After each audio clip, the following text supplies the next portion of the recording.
We know each other very well. We've played a ton of matches against each other. Also on clay, this is when it's been most tough for me against him. You know, if I think back to the French Open here in 15. So on clay, it's been definitely more dangerous than on any other surface for me against him. For sure, last time I beat him was here, and how many years was that? And since that, I never beat him again. But I'm not the only one on the tour to not winning too much against him. It's going to be really tough, always a challenge to play against him. Just happy for the guy that he's back after, you know, his knee problems. They were severe, and that's why I think he's really happy he got a sort of second life on tour. I think for a while there he wasn't sure if he was ever going to come back again. So it's nice to see him, you know, pain-free and playing well. I hope he's not at the level of 15, but we'll find out, because there he was crushing the ball. It was unbelievable. He's the best player to play ever this sport, so it's going to be an interesting match. Hopefully I will be fit and ready for another big battle.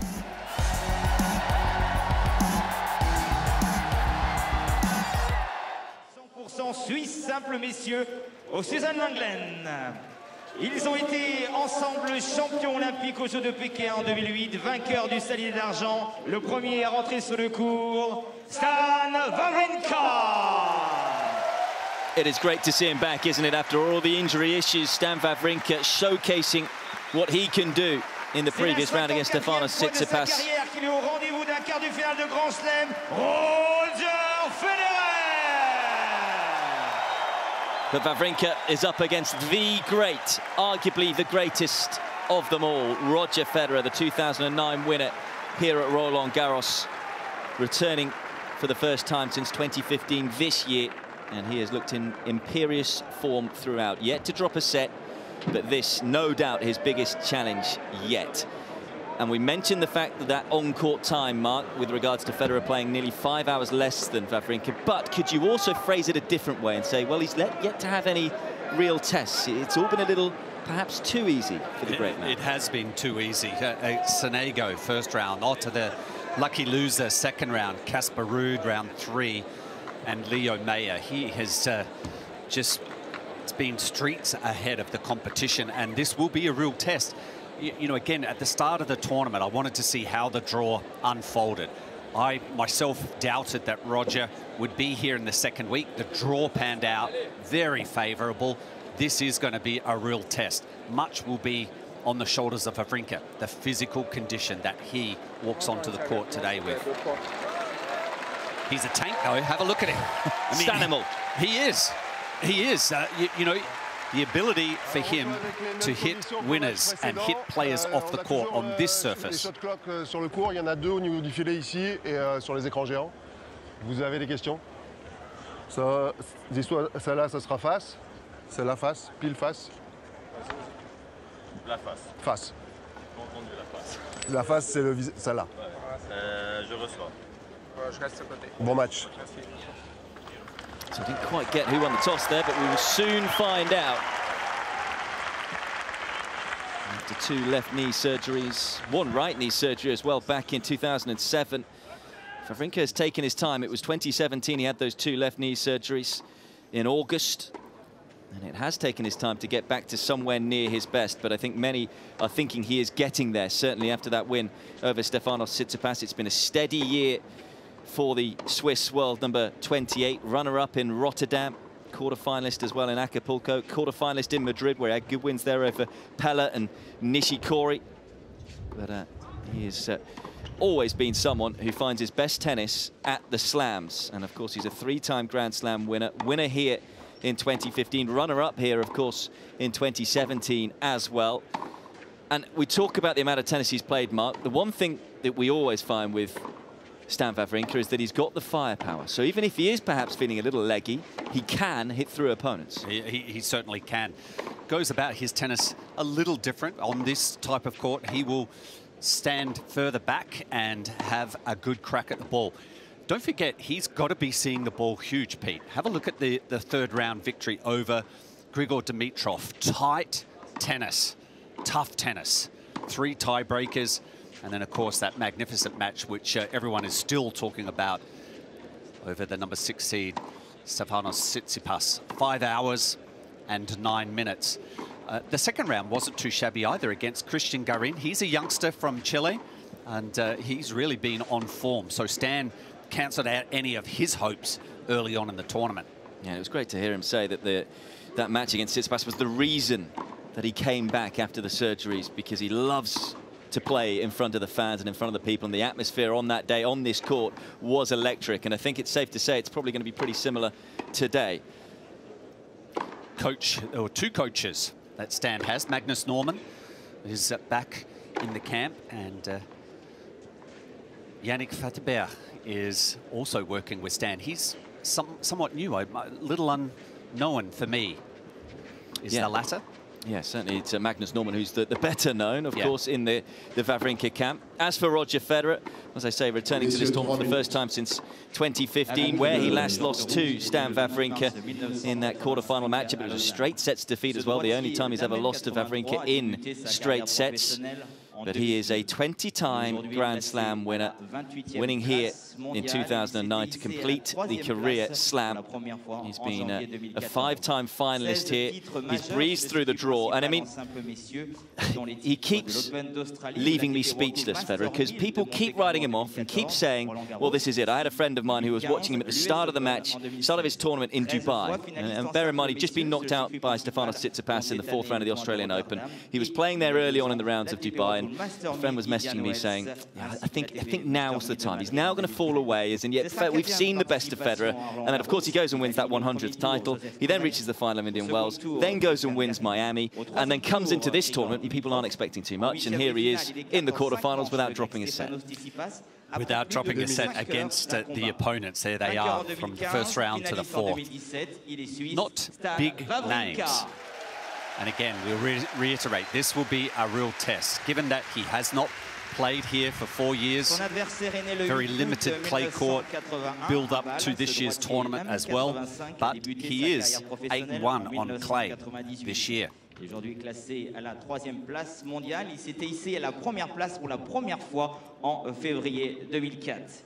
Le recordman, 6 Open d'Australie, 8 Wimbledon, 5 US Open, Roland-Garros en 2009, 6 fois vainqueur des ATP Finals, 28 Master 1000, 22 ATP 500 et 25 ATP 250, soit un total de 101 titres sur 154 finales disputées sur un circuit principal. Talking about the difference of how they go about their tennis. This is the return hit points of both players. Federer on the left. That was the first point in a match he played the other day. Wawrinka is a little deeper to return the first serve. That was in his match against Tsitsipas. This is their hit points to return the second serves. The yellow dots are signifying Wawrinka's strike point, 4 meters. 4.5, and then we've got the red dots signifying Roger Federer, more aggressive. He wants to finish the points a little sooner on this court, Pete, than Stan Wawrinka, who is willing to stay out there and get more time to see the ball and just have a rip. You can see the return speed. Well, if Wawrinka's standing back a little further, he's having a healthy hit at the ball. A little more topspin as well with the topspin rate. And you can see on the third part of the graphic there, the average time at contact. Absolutely fascinating. And of course, Mark, the other thing with those graphics is that Roger Federer has been talking a lot recently and been using the serve and volley a lot. And he said the reason he's been using it on the clay is because opponents are so far back. Yep. And he says, well, why not? You know, it's got to take a pretty special shot to get it past me if they're going to be that far back. And so you just wonder whether we're going to see that a lot today with where Wawrinka stands for that return. I think we will. I think, Roger, that's his MO throughout the whole clay court season. But that's why Wawrinka has engineered 3 wins as well on clay, because the serve is, he gets more time to see Roger's serve. He's not hustled as he is on other surfaces. So you saw there in the draw, the winner of this one will play the winner of the match between Nishikori and Nadal. But right now our focus is on both of these Grand Slam winning Swiss legends. Stan Wawrinka against Roger Federer. It will be the 24th seed to get this quarterfinal underway. Mark Woodford alongside myself, Pete Hodges, and we will talk you through it.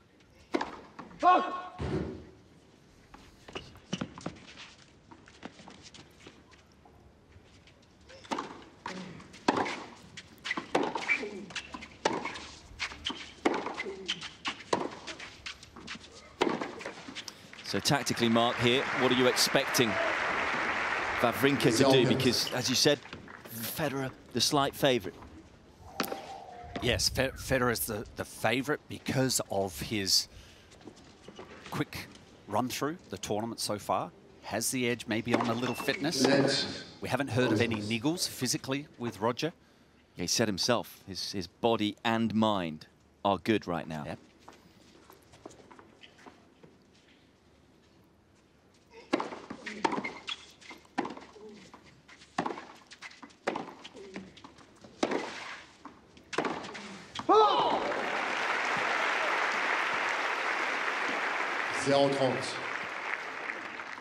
So is it going to have to be all-out aggression for Wawrinka? Well, that's an option. That's certainly Wawrinka's game, is to overpower opponents. On cue.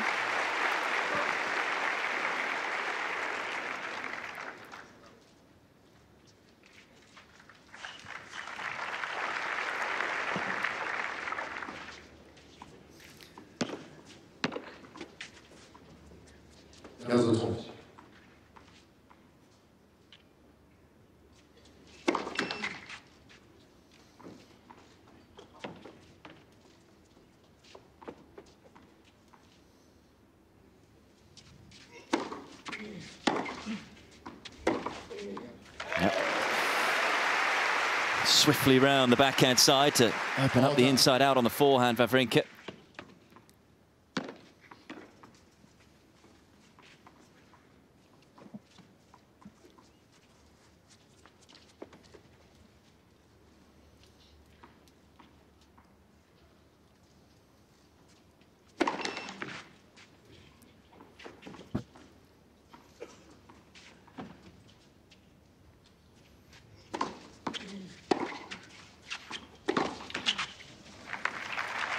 An early opportunity for the former world #1. So that's maybe a shot that Roger may throw into Stan. Just get some height and rotation, get it up higher to Wawrinka's forehand. Oh, well, it's a terrific return, and maybe just got a little overexcited there, Federer.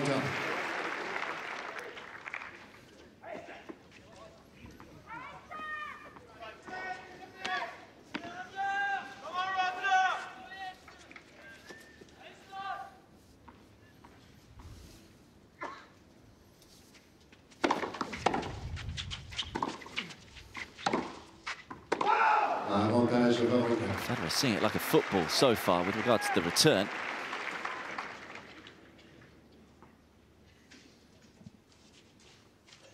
But Wawrinka with the chance to survive this opening game.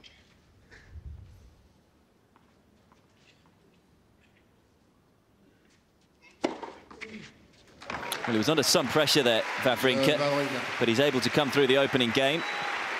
And final serve probably landed at about the same place on the line as his match point against Stefanos Tsitsipas. It really was a match of millimeters.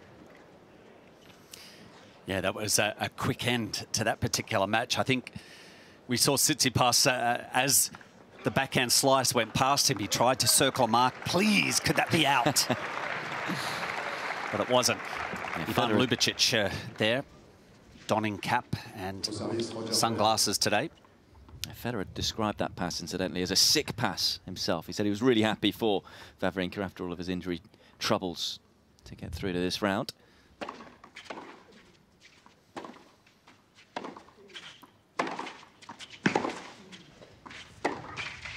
That's smart tennis from Federer. Deep down, Mark, who do you think Federer would have preferred to have played out of Tsitsipas and Wawrinka? Let's not forget he was beaten by the Greek at the Australian Open. If I was Federer, I would go with the person that I've beaten on numerous occasions.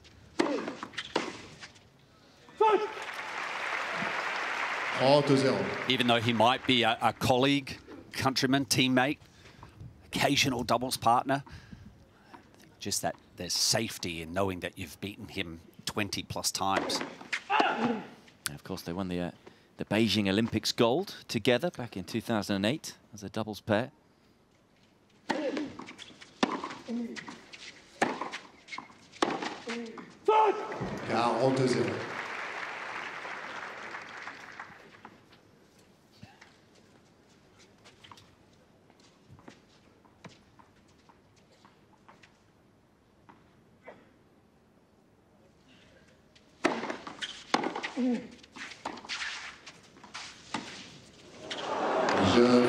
Comfortable service hold for Federer. And this match is going to be played at a lightning speed, both on the court and in between the points too.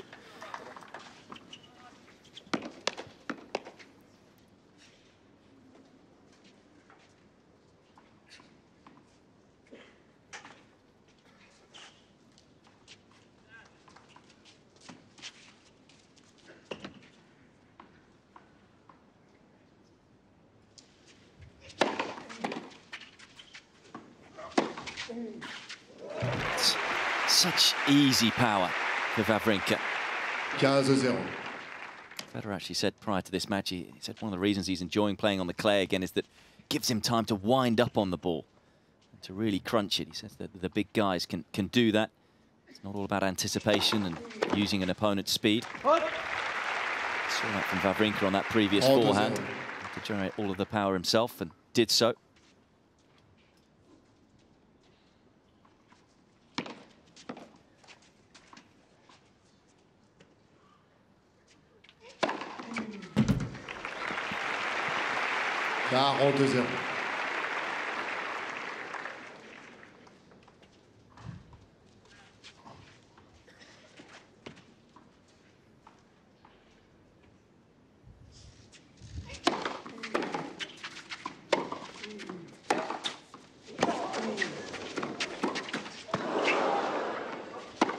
The net cord certainly helped Wawrinka out as he responds to Federer's love service hold with one of his own and leads 2-1 first set. Of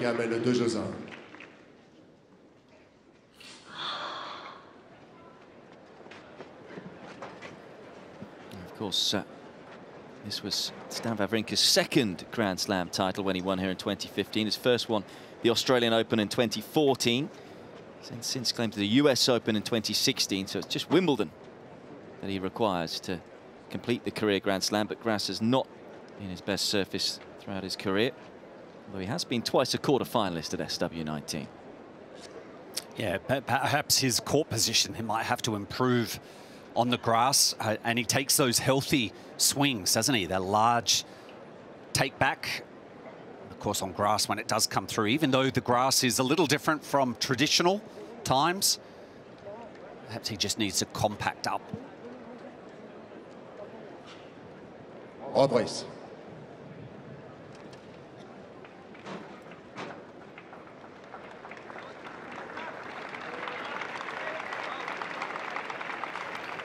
We know Roger Federer is dangerous no matter what tennis court he plays on, Mark, but is he even more dangerous here this year at Roland-Garros because the pressure's off? He's almost under the radar, and when we've seen that before for Federer, he can play even better, play even with more freedom. I'm thinking about the Australian Open title that he won, of course, after his little layoff from the game.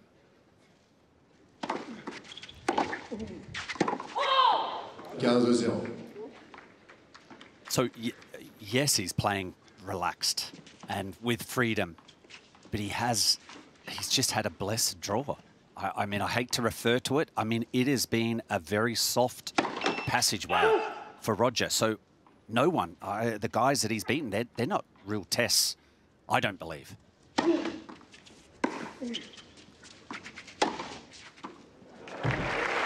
He's been fortunate. He's had that some other players in his section of the draw have actually been bundled out. That would have been hurdles. More difficult for him to face, play against. You can only beat who's up the other end. He's done that with ease. Yeah, the only man who's taken more than 4 games in a set off him was Casper Ruud in the third set. Had to win that 10-8 in the tiebreak, but every other set he's won has been by 6-4 or better.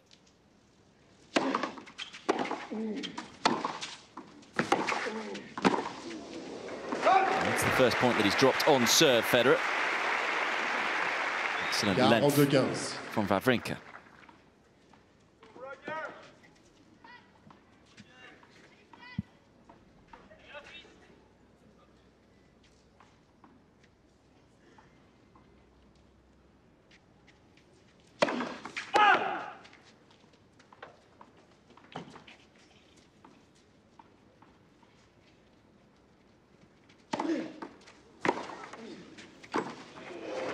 That's the first time we've seen the serve and volley today, and executed to perfection from the third seed. Entertaining start. Both players able to hold serve twice, and it's 2-all first set. One of the answers that I loved in Wawrinka's press conference was that you're up against Roger Federer. He's a bit older now. And he said, yeah, he may be older, but he's also a lot better than me. But he said there's no shame there, because there's lots of players, you know, have had poor head-to-head records against him. Exactly. Maybe a little wiser at times.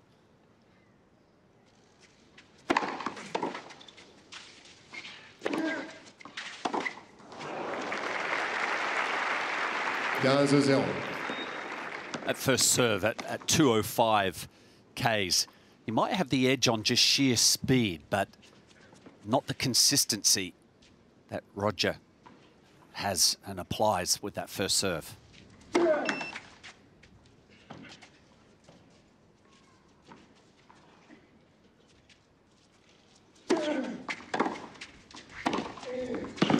Federer so far up the court to return, leaving himself a little exposed. He doesn't quite get Wawrinka on the stretch with the return.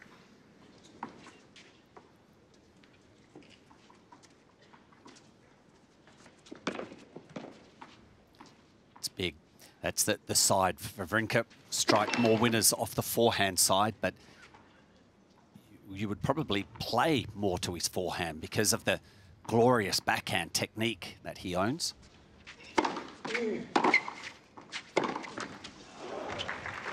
We almost saw it, just deciding to take the ball a little earlier. Just clipping the top of the tape. Yeah, this the joint fourth most meetings now between single-handed backhand players. Lendl and McEnroe lead the way, then Becker, Edberg, Lendl, and then these two. Got the return just right there, Federer, and up the court with ease. All done.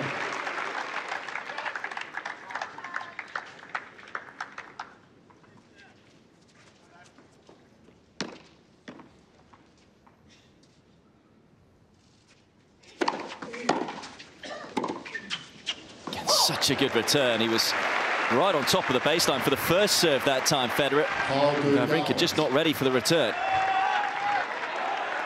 Quality plus. Another opportunity for Federer.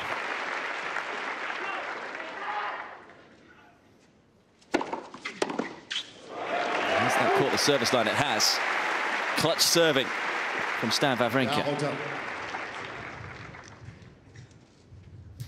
Well, I think if we'll keep track and on the serve direction of Wawrinka, I think he might focus a little on Federer's forehand. If he can get it outside of the strike zone, there's that theory that Federer's quality control on the return disappears.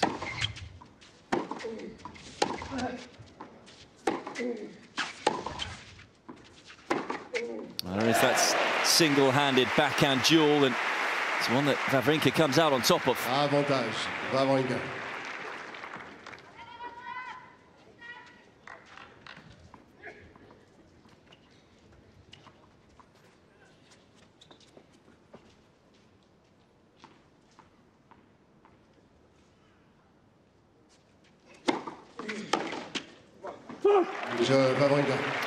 Once again had to save a break point, Stan Wawrinka, but once again comes through his service game and leads 3-2 first set.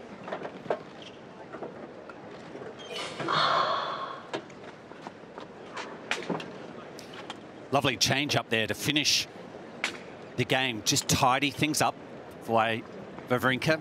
three-quarter pace serve, trying to get it up high. Again, out of that strike zone. Federer, we know that he's been working on that on clay, like he does on the other surfaces. He's trying to meet the ball a little earlier on the backhand side.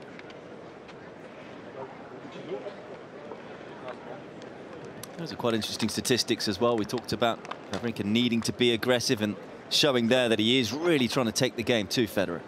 If you can strike that balance for Stan, then we have a healthy match on our hands.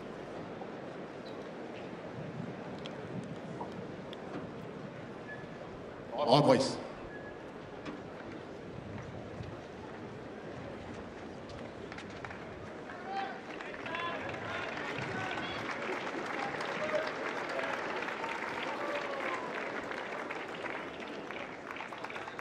So far, it's been Federer with the opportunities to get the break, but so far, no dice for the former world number one. That's why he's serving here at 2-3 this opening set.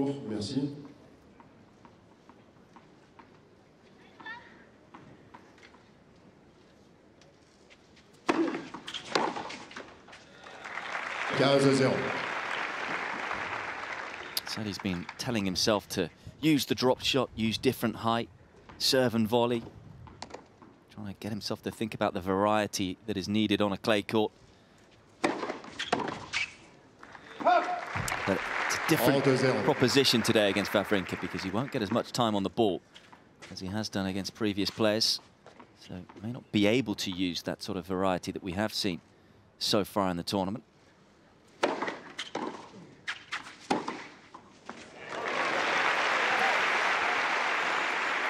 And really, you don't have to have that much variety when you hit your first serves and you hit the mark. There's a short return and he swoops on the short forehand. I mean, he's just ripping through his service games right now. Losing just the 1 point.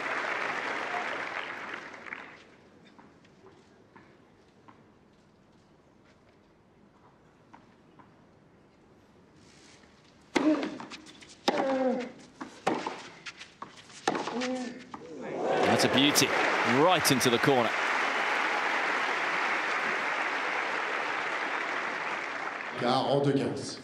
Yeah, the return has some bite on it. Federer doesn't get enough hit. The strike, first strike to Wawrinka. So there's the body chopper from Federer. Another comfortable hold, and it must feel like to Stan Wawrinka that he's almost constantly serving, because not only is Federer holding without dropping many points, he's holding super fast as well.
Can we have more of that, please?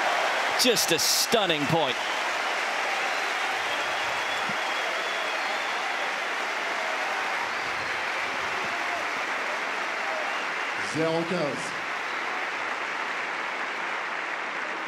Wow.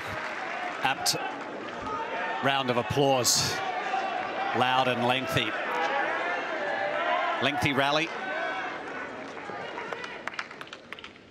Doesn't move badly, does he, for someone who's nearly 38?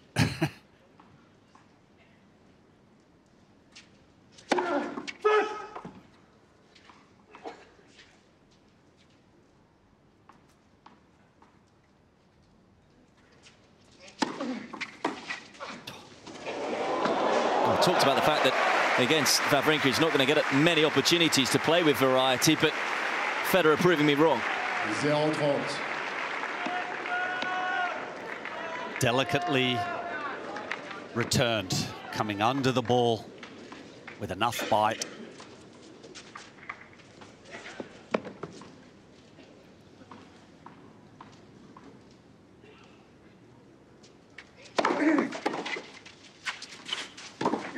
That's a nice response from Wawrinka,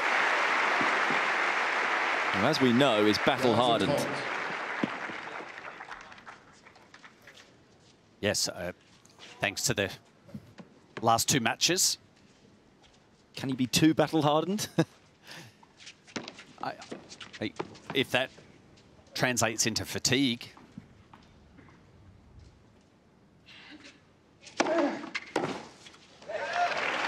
He is fighting hard in these service games, Wawrinka. Order.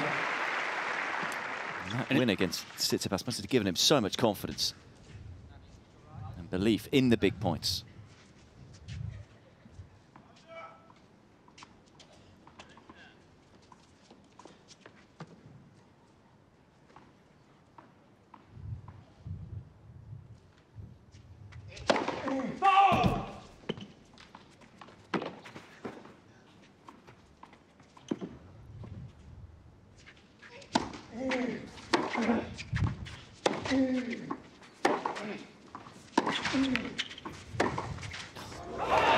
Easy as you like. Again, just weaving his web, Roger Federer. Roland-Garros.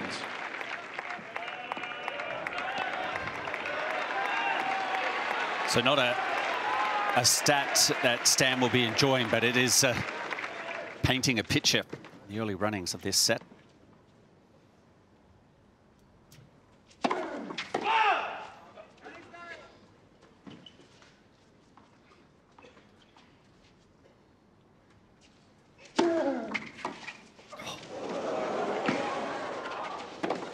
Oh, he's missed it.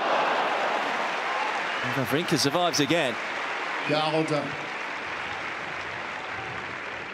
Relief. No doubt wasn't expecting this on a break point, but he was able to recover well.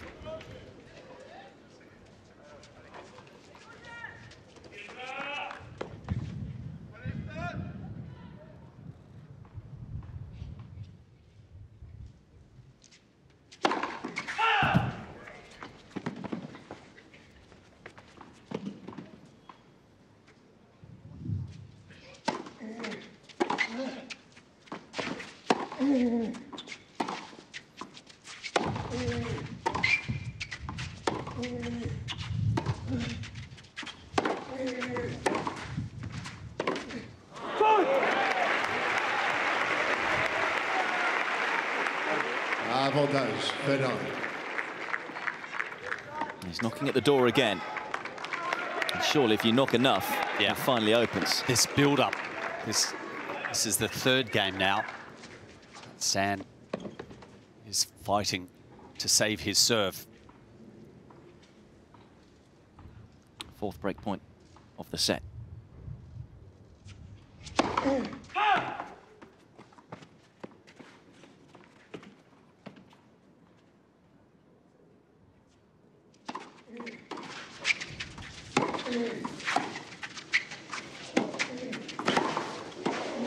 Oh, it's just magnificent from Wawrinka. Gee, that's gutsy. And that's where playing all of these matches, again, the focus on the last two matches against quality opponents that Wawrinka has beaten. No doubt similar shots that he's had to pull out in those previous two matches. He does it against Federer.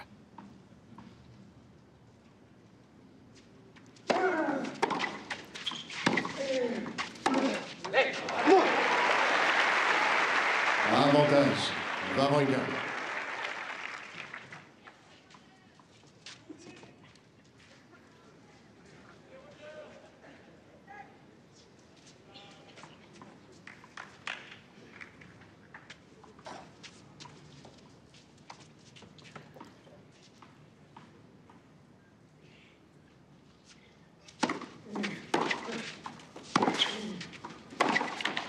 I'm not quite sure how, but Stan Wawrinka is in front again, battles through another service game and leads 4-3. Wawrinka mène 4 jeux à 3.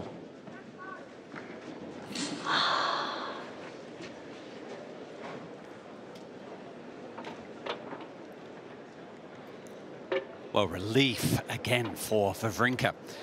Those 2 break points, Pete, were behind second serves, and we showed that graphic that his win rate on the second serve is, well, very low. So he's had to use other parts of his game, not just the serve, to survive. He's asked the question and survived. And we know Federer is one of the best in the business at resetting, but there's got to be a point where it gets a little frustrating and just plays in his mind all those missed opportunities. Could do, and this is how complex it is playing on clay. It can beat you up mentally and physically. Reprise.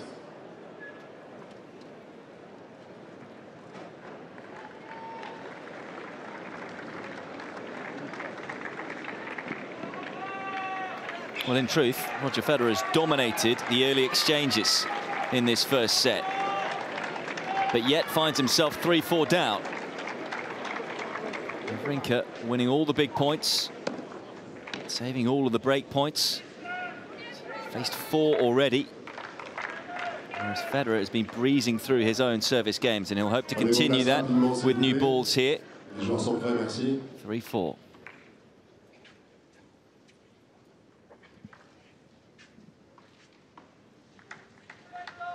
S'il vous plaît, dans le coin du court, le premier siège disponible, merci.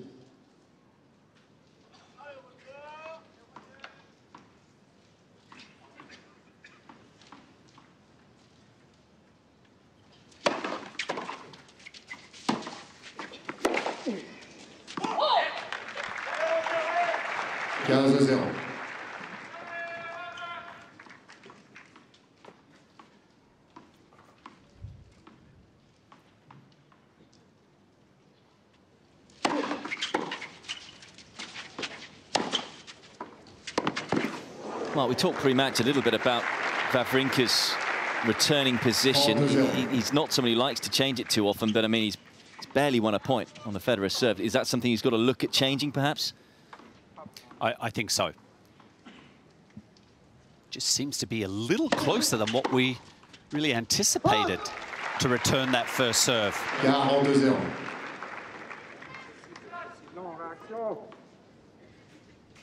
Just the 2 points he's won so far in this first set off the Federer serve, and both of those points came when Federer was up 40-love.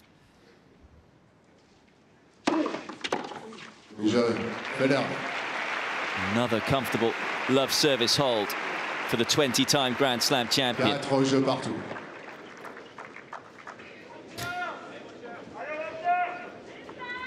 And it might be, now that it's deep into this first set, this might be the opportunity for Wawrinka to reset.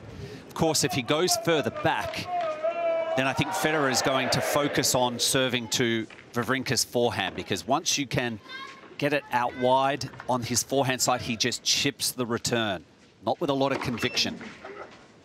Maybe that's a reason why Stan is actually in closer, just to force Federer to change serving direction. And we also mentioned the fact, with regards to that serve and volley that he's used throughout the tournament, saying that when a player stands back, he goes and brings that serve and volley in. So maybe Wawrinka's thinking, I don't want to be susceptible to that.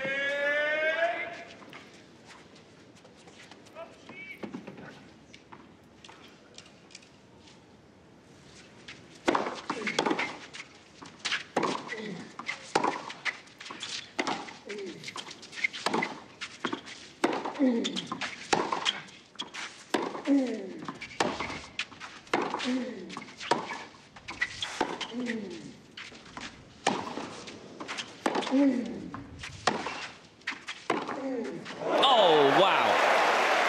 That's a laser.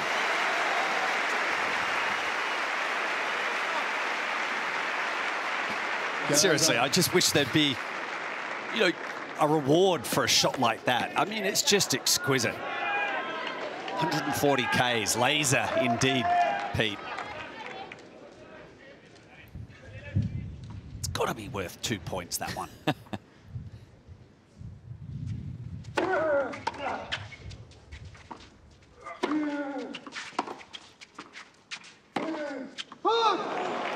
Well, a little lucky with a miss hit there, but I suppose he would say in the previous point, Wawrinka got lucky because there was a miss hit early on in that long rally.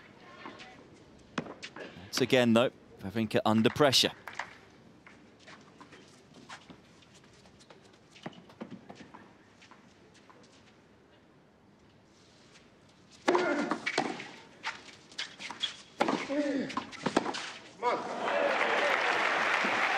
Order.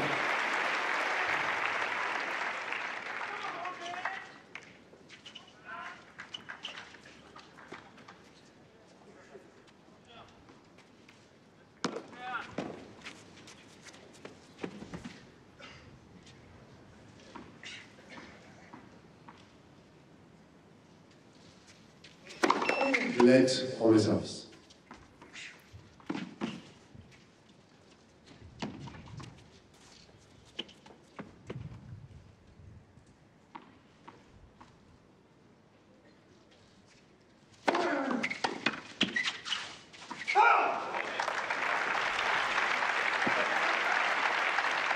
Quart en 2-30.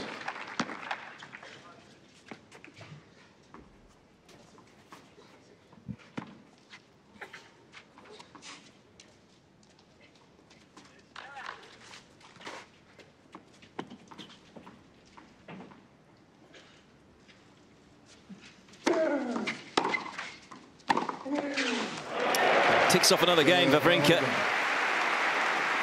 And we remain on serve in this first set. 24th seed, a game away from nicking it.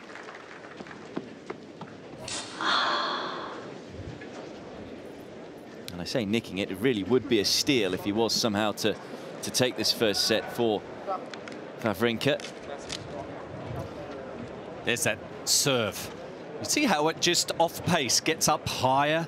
Even though Federer is probably taking an aggressive, closer to the baseline return position, it still gets up high and he just cannot get a full strike at the ball.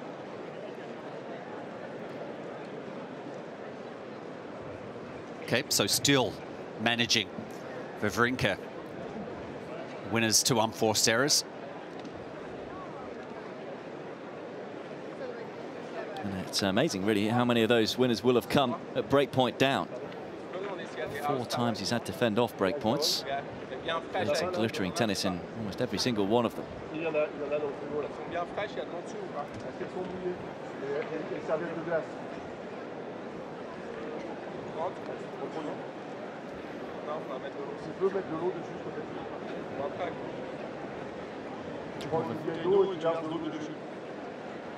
Wawrinka just having a bit of a conversation with the chair umpire. Not entirely sure what about.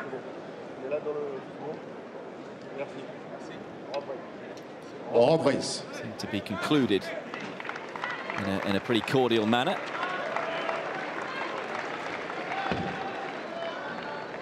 So Federer, who's only dropped 2 points on serve all set, he's been the one creating all the chances to get the break. But there's always something a little different, isn't there, when a player comes out to serve to stay in a set. And that's the position Federer finds himself in here at 4-5.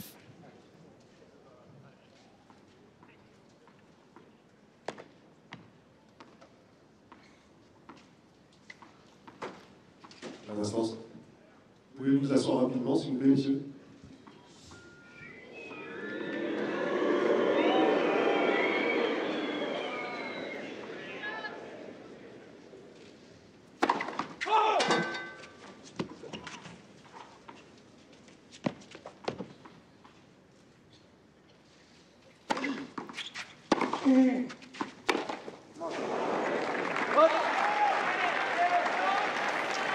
First time then in this match that Federer has lost the first point of his service game. So the pressure just increases a little here for the 20-time Grand Slam champion. Let on les services.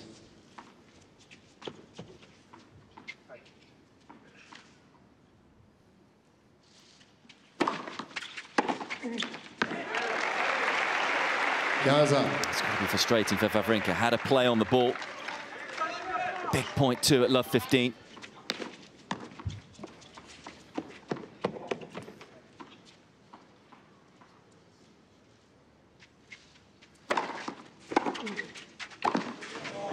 Absolute quality from Federer.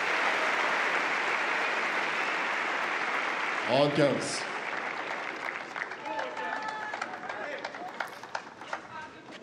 You saw there, Mark, as in Wawrinka was further back, which was what we were saying. And that was why we were saying he wasn't further back. Yeah. Because of the chip return that invited Federer in. But he has at least tried to change something here. Yeah. But as so many players have found throughout the many years against Roger Federer, there aren't too many answers with regards to playing him and returning that serve.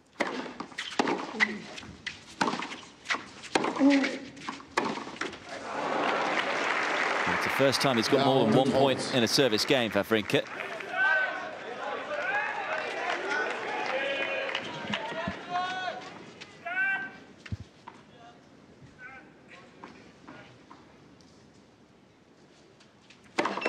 Let's prend les services.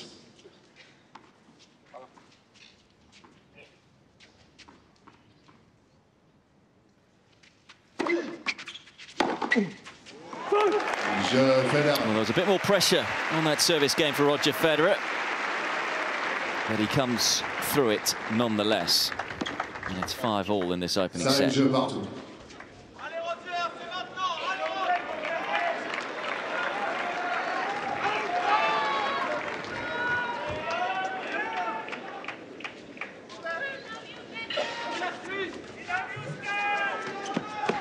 Merci.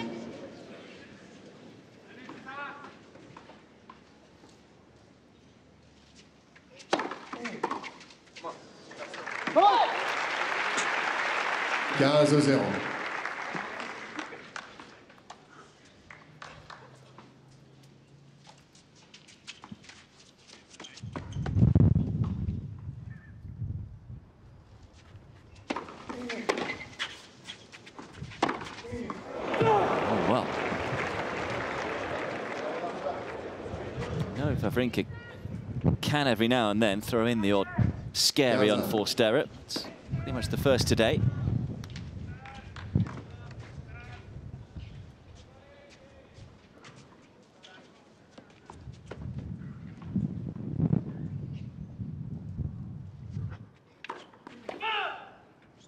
Wind has just picked up.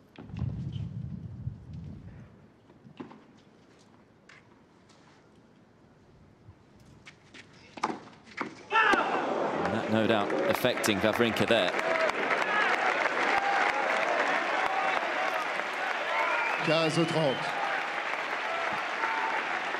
Oh, a slow double fault, de-accelerated through that service motion.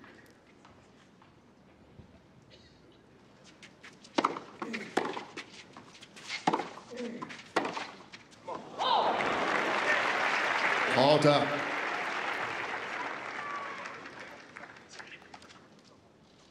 Well, that's a bonus, surely.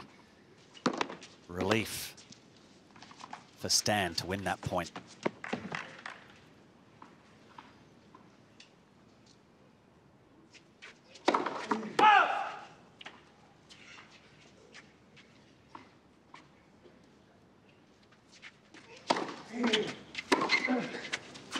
There's another gift. Just see down the other end. Federer looking skywards. He's not given much away today, but that's a fourth backhand unforced error, 2 in a row.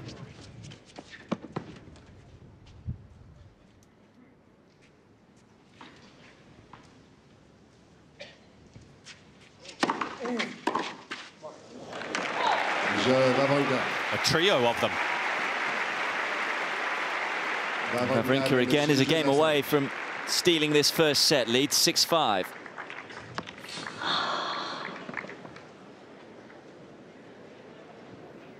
Could you see that the wind pick up in the last few minutes or so? As in, the forecast coming into today was for rain and overcast conditions. Right now it's Nice blue skies, mostly white and wispy clouds. Rain is expected a little later on today. Right now, there are no dark clouds around. Let's just hope the storm isn't being blown in, because I think everyone here on court Suzanne Lenglen really enjoying this fascinating first set. Yeah, they're taking some steps at each other, a few stabs here and there, nothing too piercing just yet. Rotation off of the Federer forehand. He's up the ante off that forehand wing so far, hitting at 7 Ks faster previous matches. Bryce.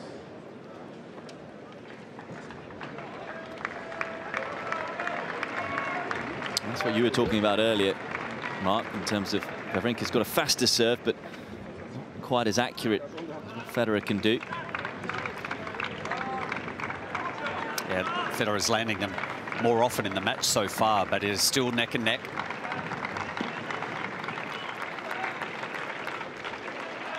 I just wonder whether Wawrinka has ridden the wave, so to speak. All of those break points coming early in the set. Merci. Oh, that is a little concerning.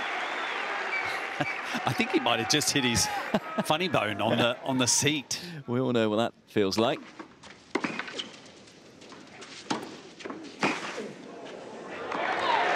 I generally get that same reaction.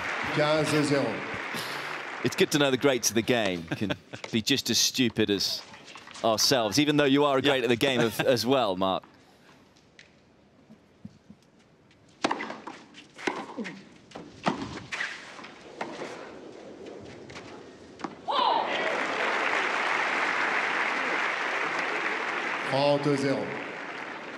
So there's the serve volley again from Federer when Stan moves back. Chip return. That's a green light for Roger.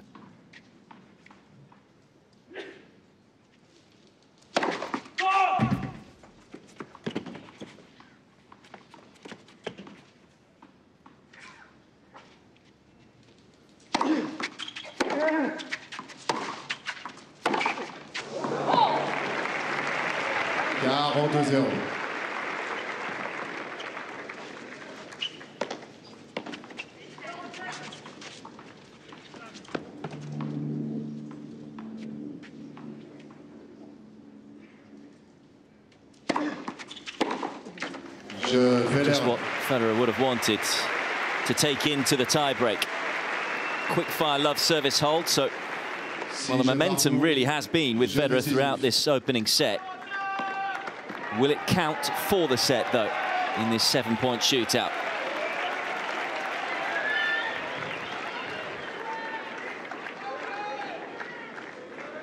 Wawrinka, who's got a good record in the tiebreakers of late in this tournament. 1-1 against Tsitsipas. He won 3 straight against Dimitrov. Did lose one, though, against Kovalik in the first round. So he has won his last 4 tiebreakers in this tournament, Wawrinka. Federer had that one tiebreaker win against Casper Ruud in round 3. Coming into the tournament, Wawrinka was 10-7 in tiebreakers on the ATP Tour.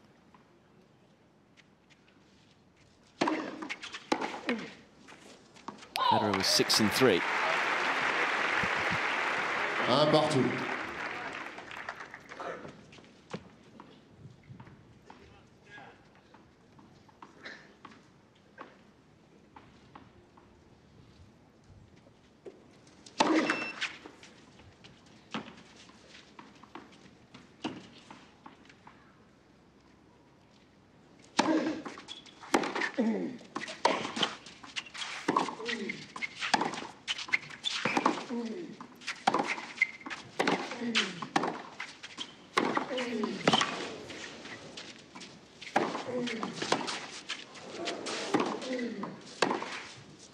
Oh, what a winner. And what a time to come up with that shot.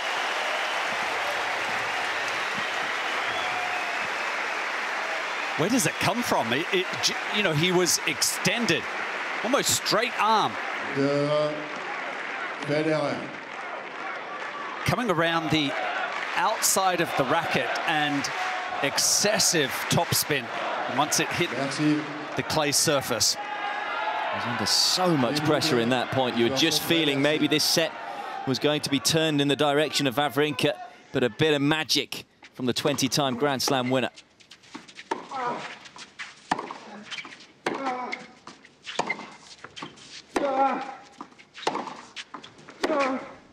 And now it's Federer to pick up the mini break first. Well, the first serve, I think, is going to play an integral part in this tiebreaker for Stan. From this moment on, he's got to be able to get a good percentage of first serves into play and a good win rate.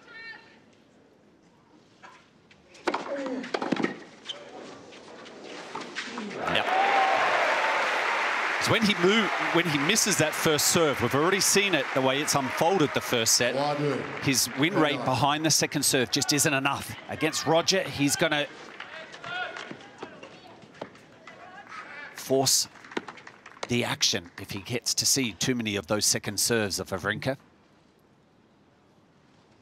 I think you might want this one checked. No, deciding that it is wide.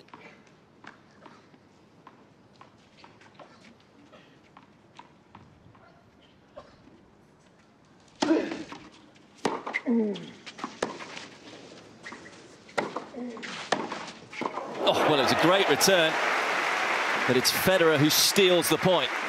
4-2. Federer. He had the shot there, Stan. His natural attack from the middle of the court when he hits a forehand is to hit it off, and Federer picked him off.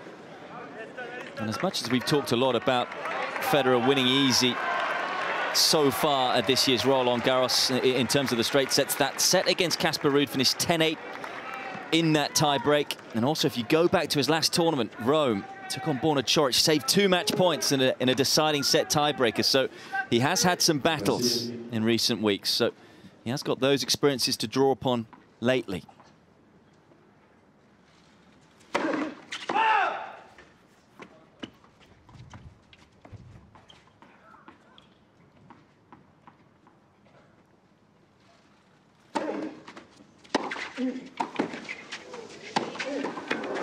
Not this time. Too hot to handle, and Wawrinka gets the mini break back. 4-3. Federer.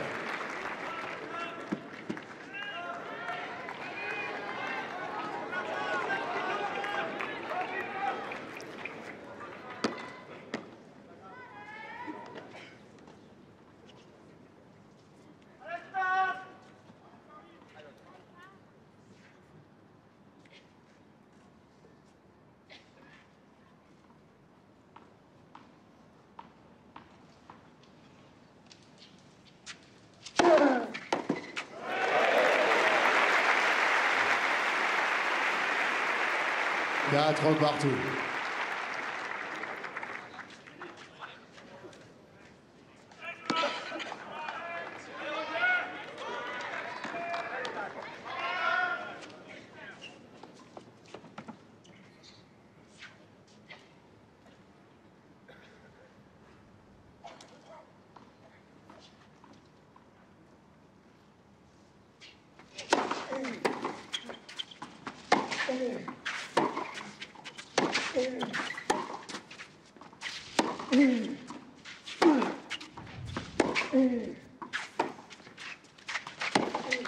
What a slice backhand that was. Devilish from the former world number 1. 5-4. Federer. Was able to get enough slice. As we say back in Australia, he just knifed that backhand.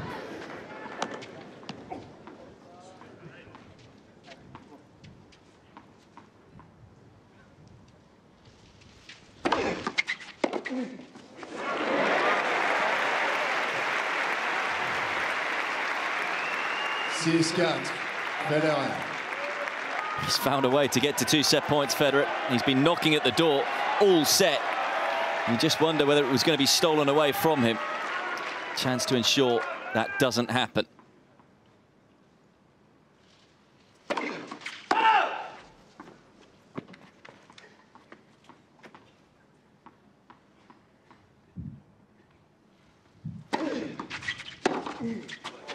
Well, that really is an exquisite set of tennis from Roger Federer. Was unfortunate not to get a break in the set, but it doesn't matter in the end. Takes it 7-6 in 50 minutes.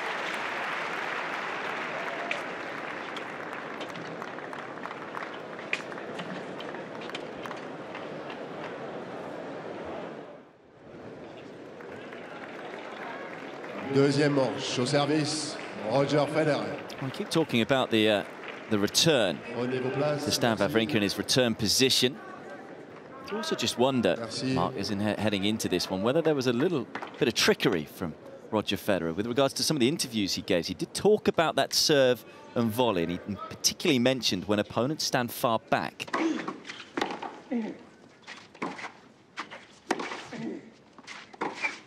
So do you think that was all part of the plan, that the fact that he did mention that, and no doubt Wawrinka would have heard?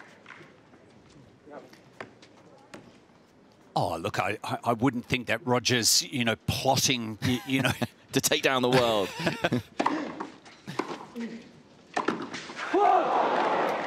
I'd really like to believe he was just being frank and open, honest. That's how, you know, he's going to approach his tennis. I think it's very clear that he is not going to be, you know, getting caught up in elongated rallies too often. And if the door is open and he's invited in, he's going to be playing his tennis from the net. Oh, it's a sumptuous pickup. And a pressure point too at love 30 there, Federer. 15-30. And not fazed by missing the forehand volley on the last point.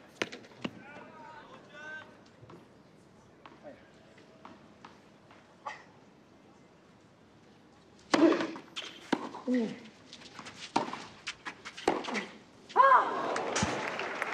is fascinating what's going on with Wawrinka, because we saw him standing further up the court with the first serve return. That's where I was mentioning the fact that Federer said that if a player stands back, he's going to serve and volley. And so that might have been the reason why Wawrinka adapted his game. He's now gone back to what he usually does, but Federer now charging forward.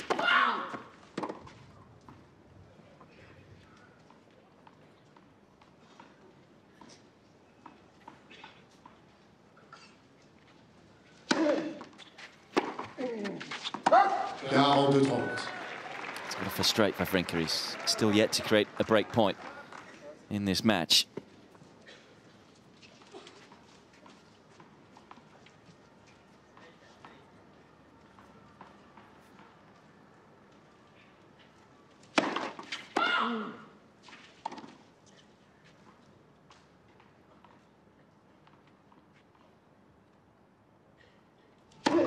Let second service.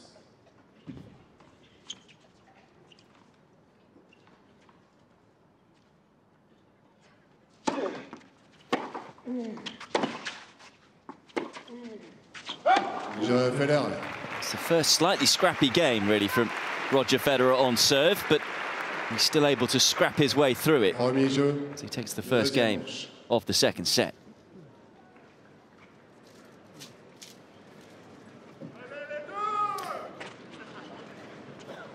And the stats, well, good first serves for both players and their win rate. It's Federer that has reigned supreme behind that second serve. Wawrinka not having a chance at all. Not a look in to break the serve.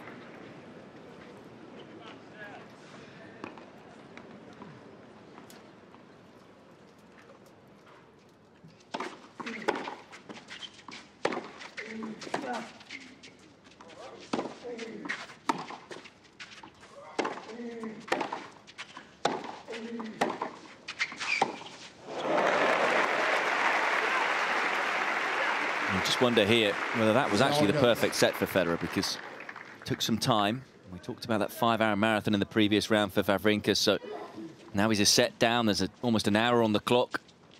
You've got to wonder psychologically what that does to him as well as physically. Yeah.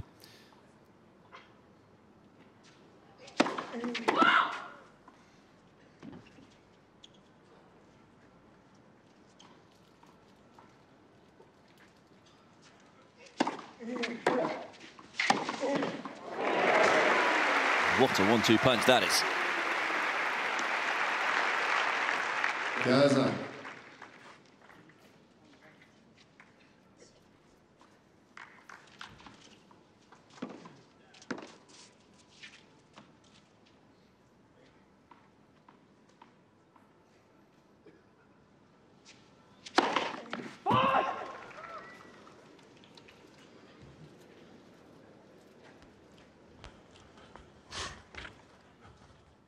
Ah, elle attrape la ligne sur la fin en revenant comme ça, là. Ici.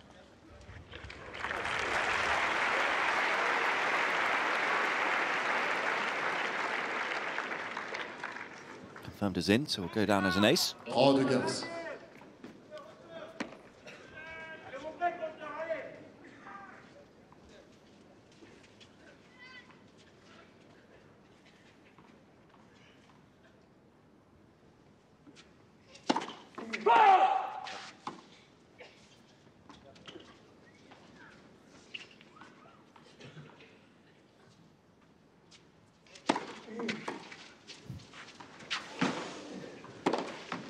Oh, we talked about a combination from Wawrinka a couple of points ago. What about that one from Federer?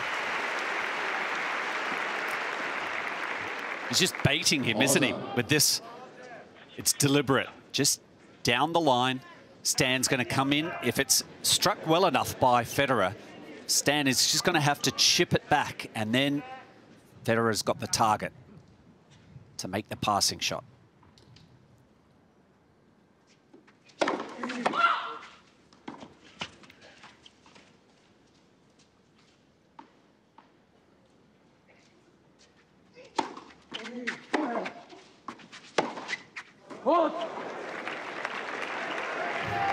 Is that the first sign of tiredness? It wasn't quite as sharp as it has been from Wawrinka in the opening 59 minutes of this encounter. Break point, Federer.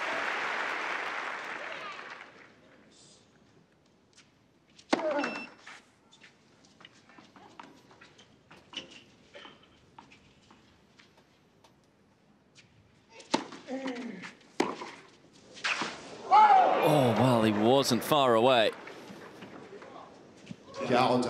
By a smidge.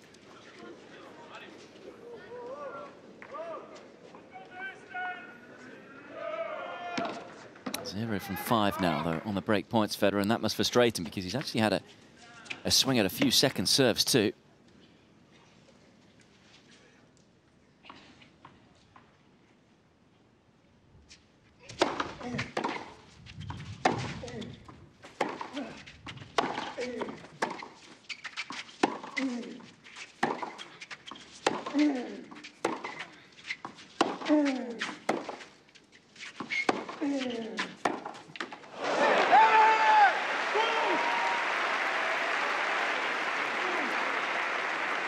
Just trying to gee himself up here. Wawrinka knows just how important this service game is. Pumping again, the adrenaline.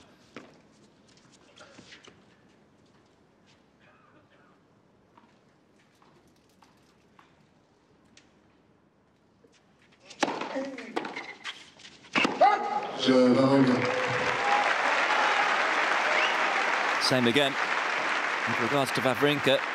Once again, Federer applying the pressure, but the 24th seed surviving that pressure.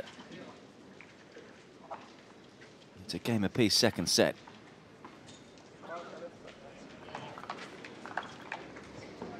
It's great to see Wawrinka back, though, isn't it? After all the injury troubles, of course, those 2 left knee surgeries in August 2017. It took a while to really get back to anywhere near his best. Almost over 12 months before he started getting the wins that we know he can.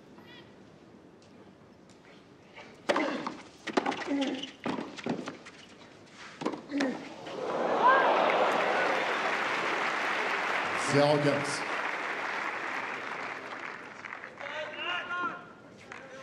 That backhand drive of Wawrinka struck with max power. It's got time to load up. 15.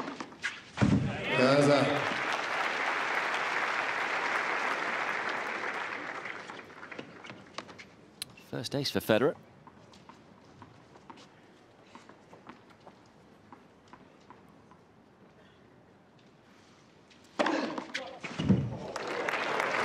Just caught the line there. Not a second ace.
Just been a slight lull in this match after all the fabulous tennis we saw in the first set. Both players maybe did just a little bit of an adrenaline dump.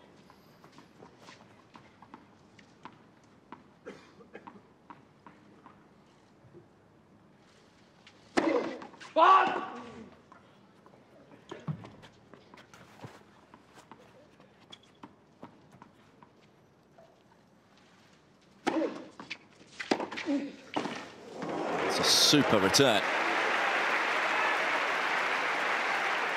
Garantin.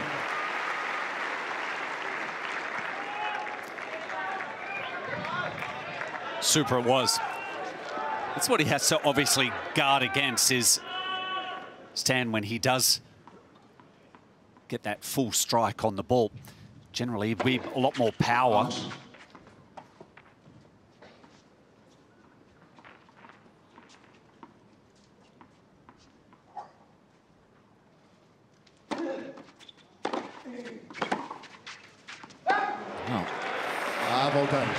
Those levels just dropped here. I suppose it was bound to at some point.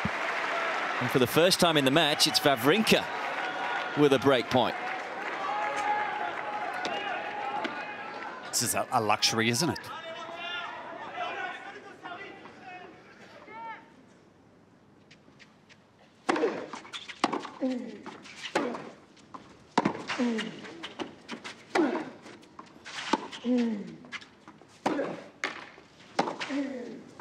Wouldn't you just know it? It's been Federer knocking at the door with trying to break Wawrinka, but it's Stan the man who breaks first in this quarter-final.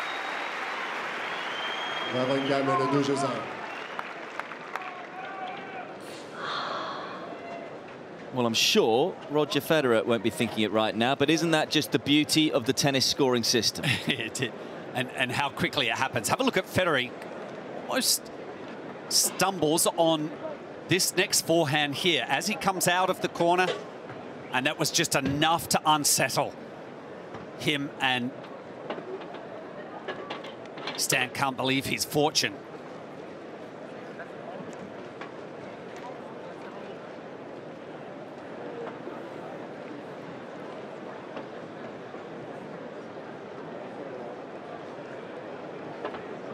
And it is amazing how often it happens. A player who just cannot win the big points is knocking at the door, and the first time it's flipped with regards to the pressure, the opposing player buckles. Great tennis though from Wawrinka.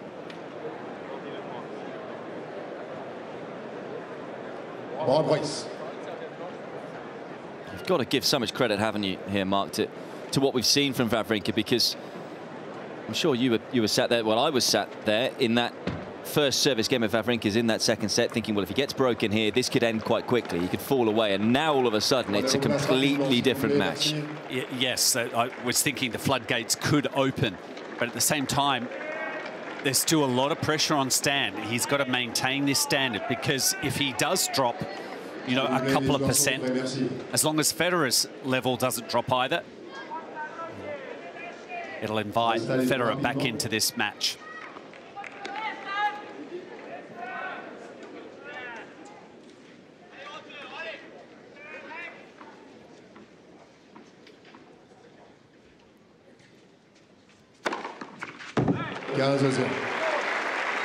Fifth ace with Wawrinka.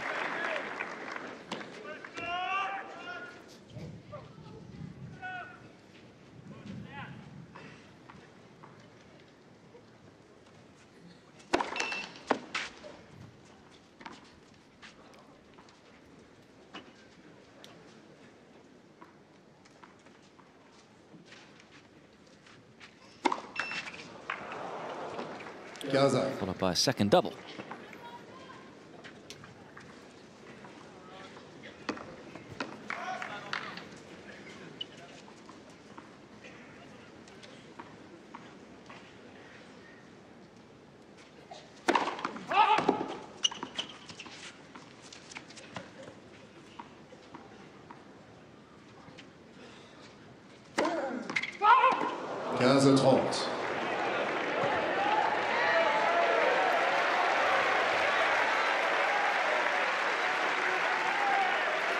Okay, reset button. He's got to be able to find it and press it right now.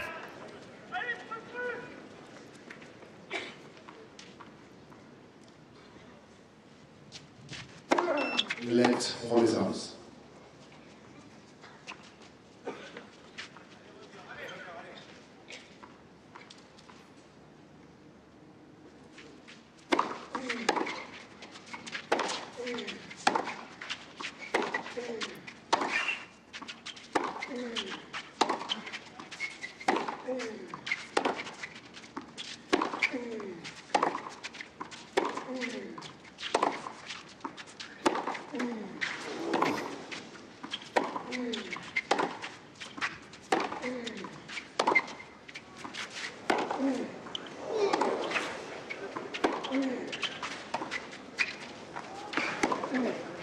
Again, such a quality point.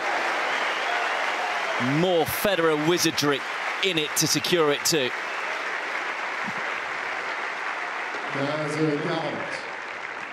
Healthy hitting again. Federer just waiting for an opportunity. That change up, the backhand slice again. Right out the heart of the racket. 2 break points.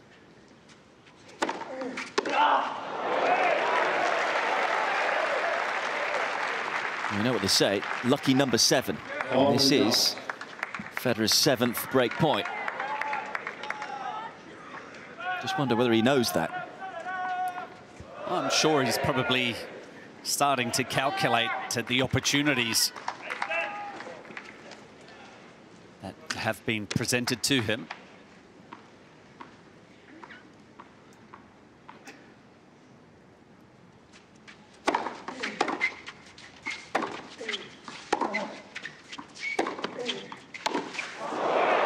Still can't get the breakthrough.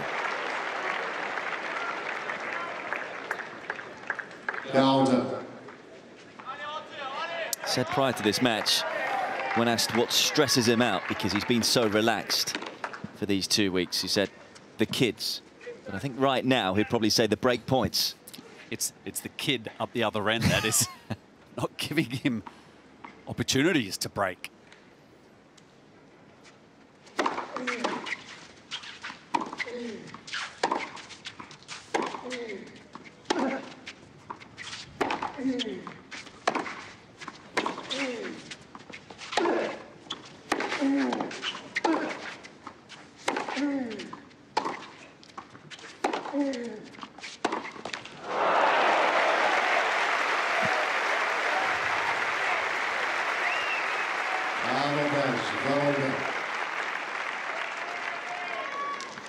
Yeah, just to stress, he wasn't saying the kids all the time. He just said he's a tennis player and that tennis players like to anticipate, and sometimes you can't anticipate what children are going to do. But he does describe himself as a relaxed person overall, Federer. But right now he's under a lot of stress as Wawrinka finds a way to back up the break. Leads 3-1 second set. So, yeah, that game might aggravate him just there. The way 3 points that he lost, 2 on the break points, were wild mishits off the top of the frame. And then that last backhand was not cleanly struck. And I think that's where there are moments that would bother him. He just doesn't get a clean strike at the ball.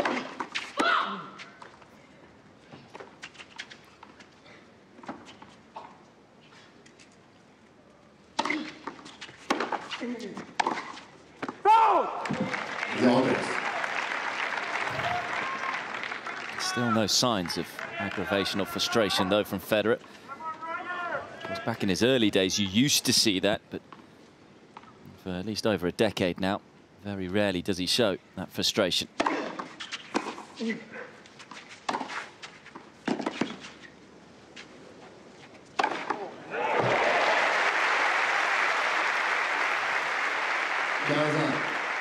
Yeah, he's not an emotional person where he just vents and throws his racket or starts having a whinge with the umpire.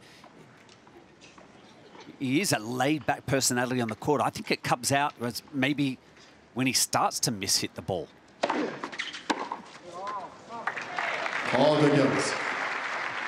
Tries to perhaps accelerate or finish off the points too soon without really setting them up.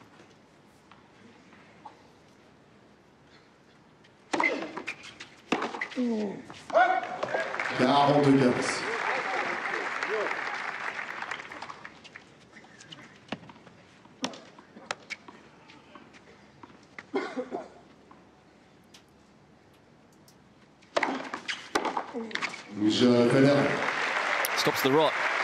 First game in 4 for Roger Federer. It's Wawrinka who's up a break in set 2. Leads 3-2.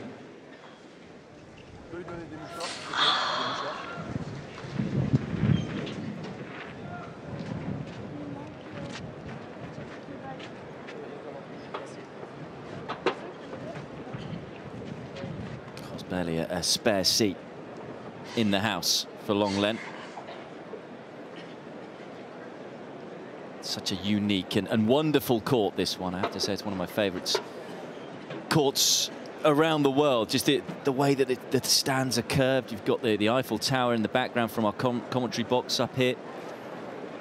And there's always a really good atmosphere. The fans feel close to the court. Yeah, great view, even for the fans that are in the top row. You get a bird's eye view of what's happening out here.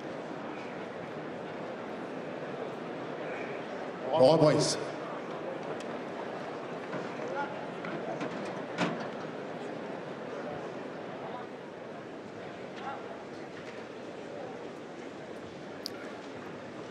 Pete, how surprised do you think Federer might have been when the schedule came out to see this match on this court? This is a unique. They've split the quarterfinals up today. I think you've got to understand the organiser's point of view as well. You've got an 11-time champion on Chatrier and Rafael Nadal, and if he's pushed out onto Longlen, so to speak, then he has, you know, his right to say, oh, hey, you know, I've barely ever lost at this tournament.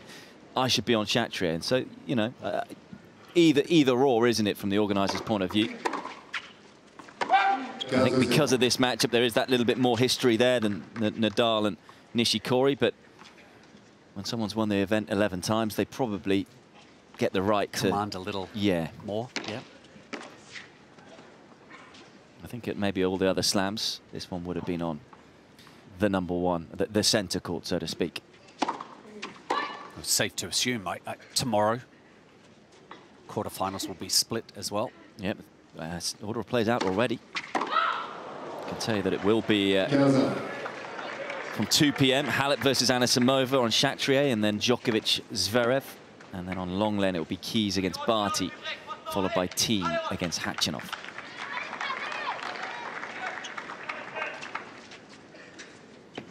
Right now our focus is right here.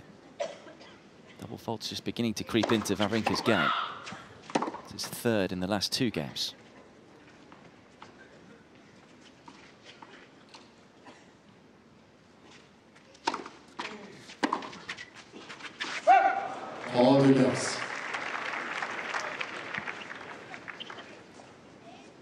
Some kick in that second serve of Wawrinka.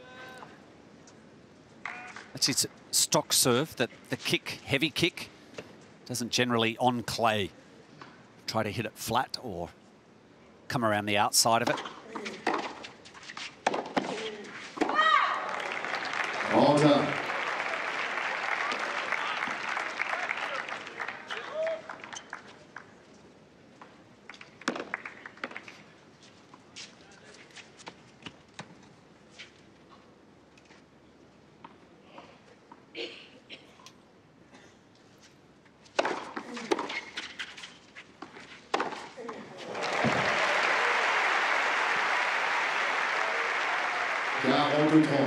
Finding the first serve has been absolutely vital for Wawrinka. He's won 78% of the points behind the first serve, just 36% when he's missed it. First serve percentage nice and high right now, though, for the world number 28. It's at 68%.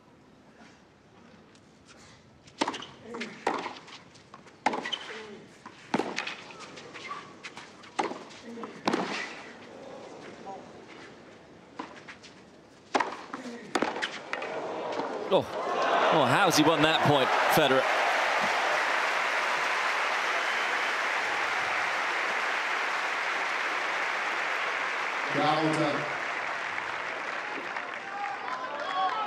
Very cool. Just anticipated this, made that move. It's a healthy strike. And Wawrinka probably rueing that he didn't move forward a lot quicker after that overhead.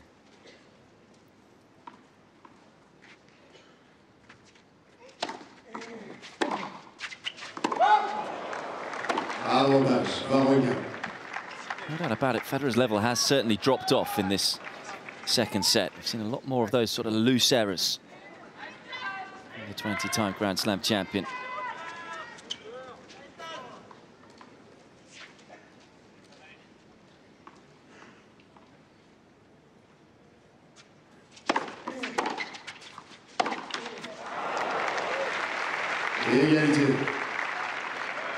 The level hasn't quite been what it was in set 1. What do you put that down to, Mark? It's just been a bit of a drop-off. Well, maybe that opportunity that did arrive early in the second set, and maybe in his mind realized that he could have cleaned this match up.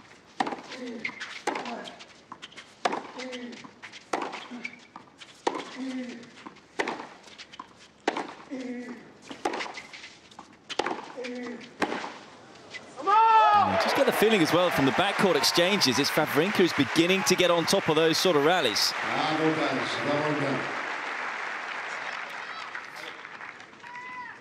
And there's less, it just feels like that Federer's not going into net as often. It is happening behind the serve, but in these rallies, he's actually deeper. Behind the quality of Wawrinka's heaviness, weight of shot.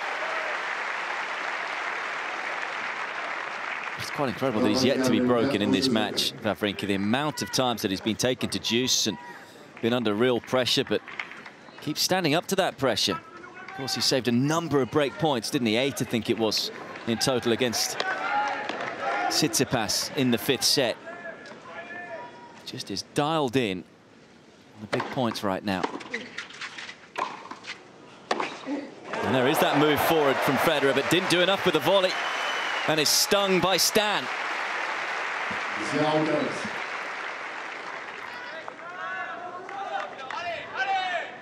Yeah, and that's the clay right there. Just hit down the court. The ball sits up for your opponent.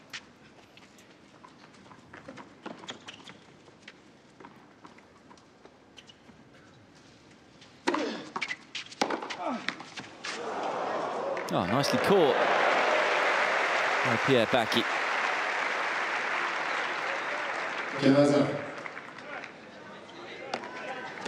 Just keeping the umpire on his toes.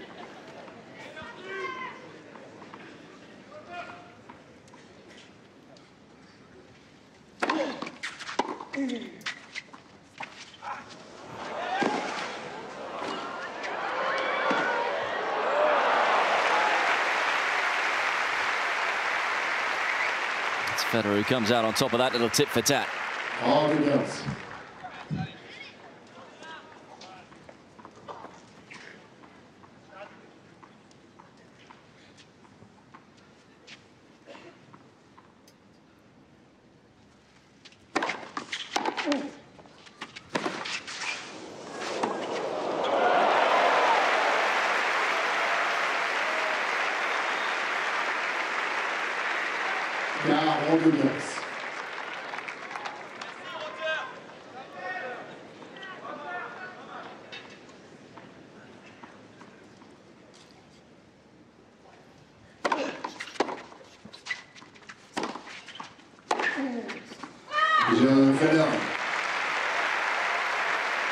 Hang in there, Federer.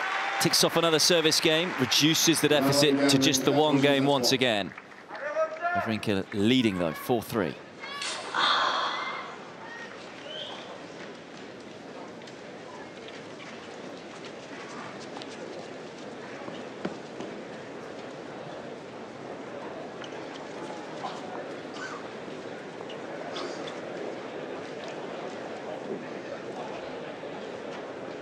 Just a reminder, winner of this match plays the winner of the match, which is about to take place over on Chatrier. Kei Nishikori taking to the court against the king of clay, Rafael Nadal. So it could be Rafa Roger in the semis. But I think Wawrinka and Nishikori will have something to say about that. Wawrinka certainly asking plenty of questions of the 20-time Grand Slam champion so far in this one.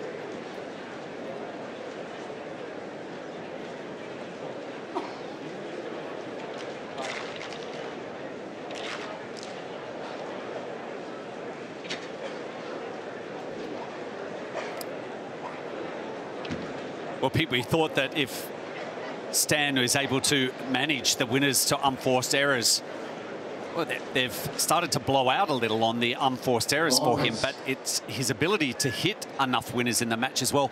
And up the other end, it's Federer who now is just starting to throw in some extra unforced errors. His tally starting to build. And it's been the winners again. I've said it throughout from Wawrinka. He seems to have found his best tennis at break point down. Yeah. And on those in those big moments. Winner, of course, that came on the running forehand that got the one break of serve that we've seen so far in this match. Just a reminder, it's Federer who's had 7 break points and not converted on any. Wawrinka converted on his only break point. And that's why he's up 4-3 in this set, having lost the first on the breaker.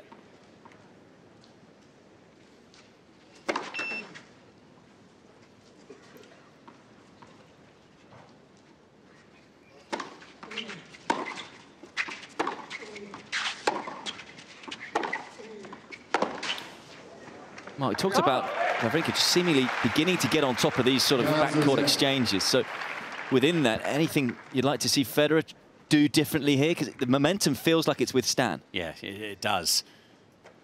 And Federer hopefully doesn't, because of the break of serve down, just respond defensively. I think he's got to keep reminding himself about proactive tennis.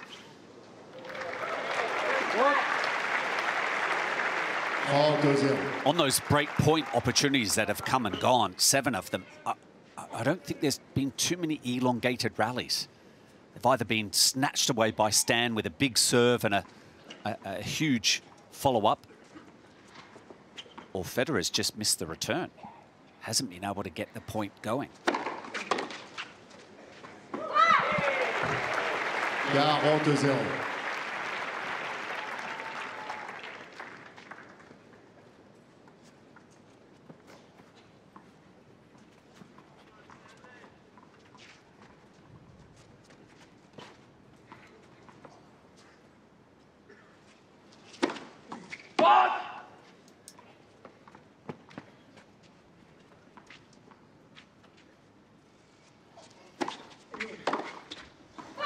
Je donne bien. Wawrinka mène 5 jeux à 3. Game away then from levelling this matchup. Wawrinka 5-3.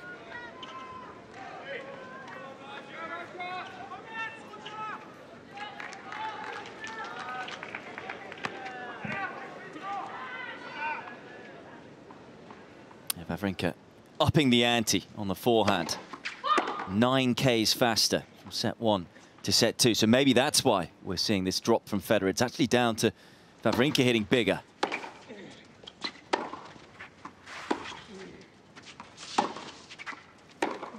Mark, when you used to play someone who hit a big ball like Federer, did it often take you a little while to get used to that pace before you found your rhythm? Yes, it can. It can take a while. However, these two have played each other often enough. Out. That nothing should be, you know, too surprising.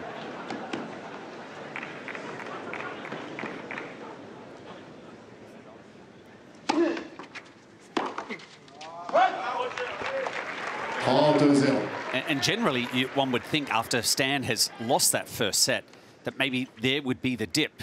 And so he's really throwing a curveball by trying to up the pace of shot. He's been rewarded with a break. And I don't think Federer can believe that he hasn't broken serve yet.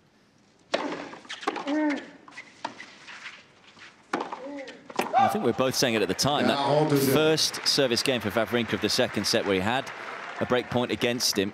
I think we were thinking maybe he's feeling it physically, mentally. Yep. And maybe he just felt, well, I need to go for more here. And that's helped him out.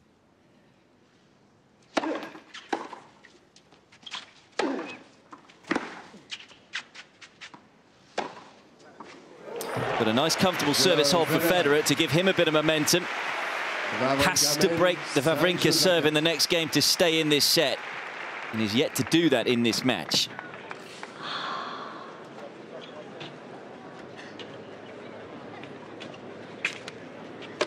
Expect anything different from Federer going into this game, as in a bit more pressure, of course, on Wawrinka coming out to serve for the set? Whether he changes, you know, his court position ever so slightly. But again, an hour and a half that we're into it, and Federer hasn't broken serve. So, you know, maybe some experience. He, you know, try to roll the dice, go with that. This is a big moment for Stan, just one game away from taking the set. Numbers just dropping off for Federer in set 2 of that first serve.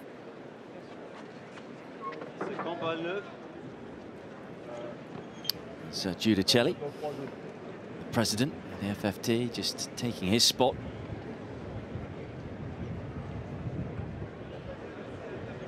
Reprise.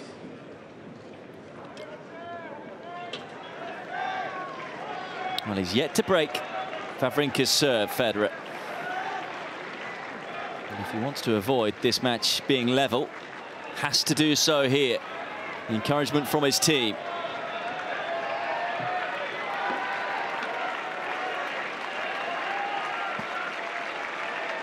Wawrinka serving for the set at 5-4. Merci.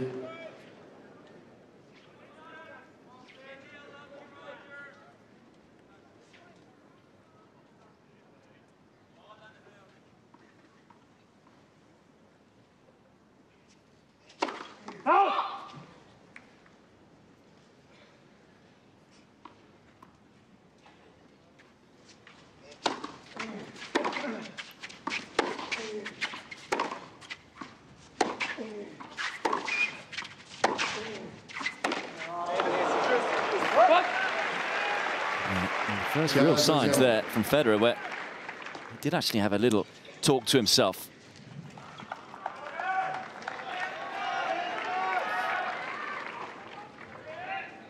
So no real change in his court position to return the serve. So I think he's just trusting himself to at least get the ball back in.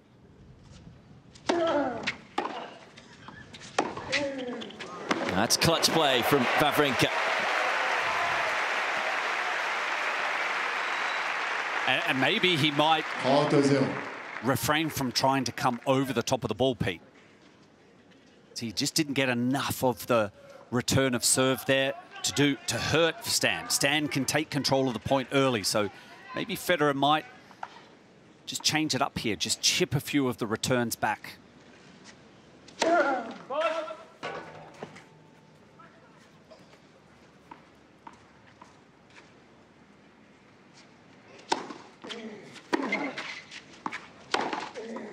And that's a rocket booster forehand from Stan Wawrinka. 42-0.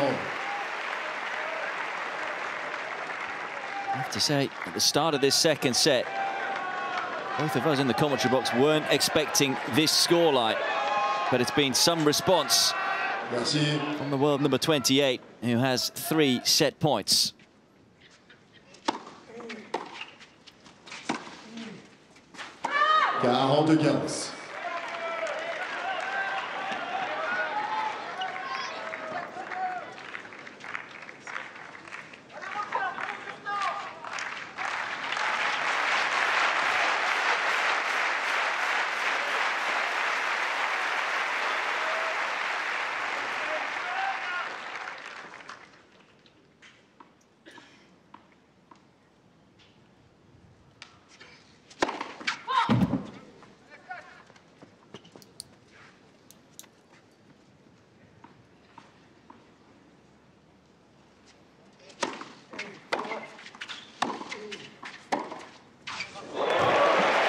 Federer not done yet.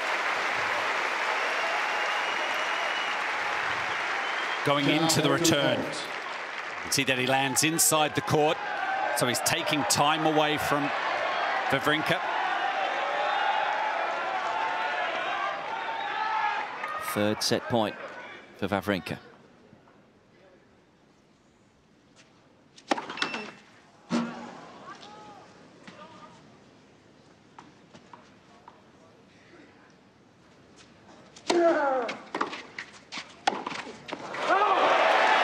Well.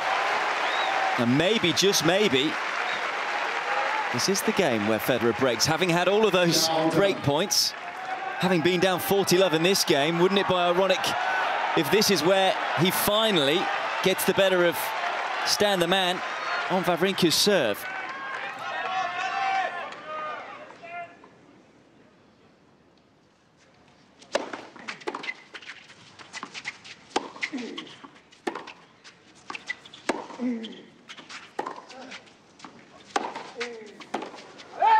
Great length.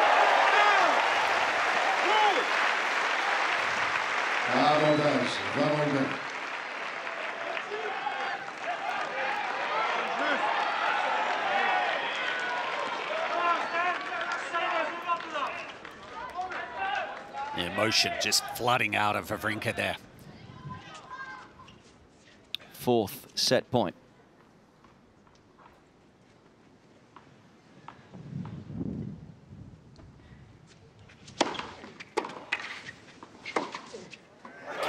Well, his nickname is Stanimal, and that was a beast-like response from Wawrinka as the 3-time Grand Slam champion takes the second set, 6-4.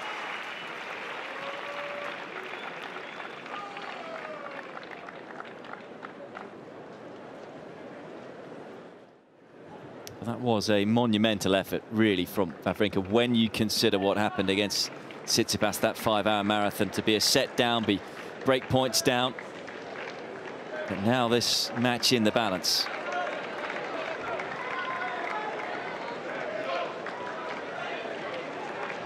Troisième manche. Au service. So many of the fans, media, players were so excited about this encounter.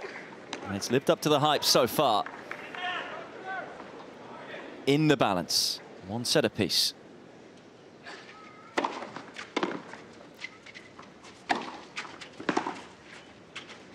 It's a fine way to start the third. 15-0.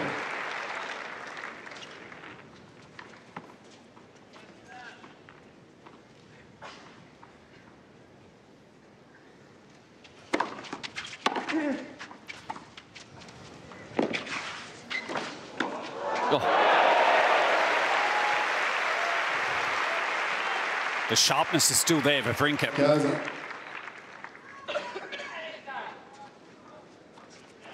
Federer perhaps not getting enough on the volley. Going straight back to Wawrinka. Fully alert he was.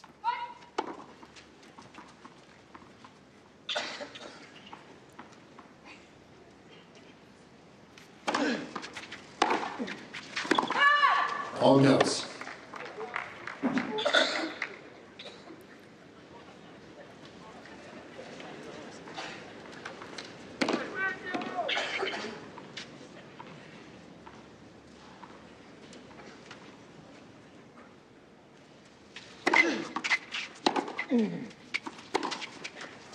Well, I know we're still very early in the third set here, and I know much of the talk has been about the tiredness for Wawrinka, but are there question marks over Roger Federer and 5 sets nowadays? The fact that he's just a couple of months off 38? Yeah, an aging process is certainly happening. It's accelerated the older that you become. 40-30. You can even look to the tournament in Rome where Federer having to play 2 matches in one day and the body not responding well enough for him to continue on in the tournament.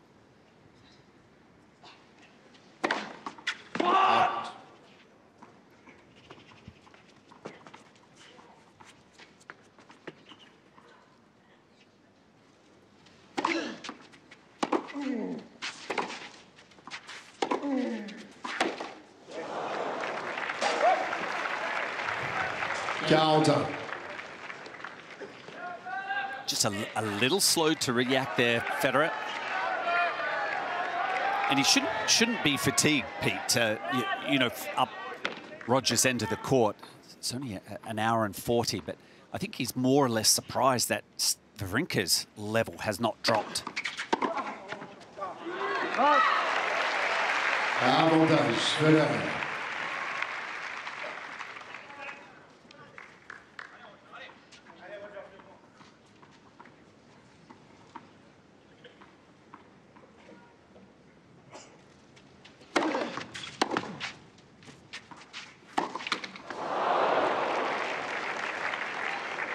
Égalité.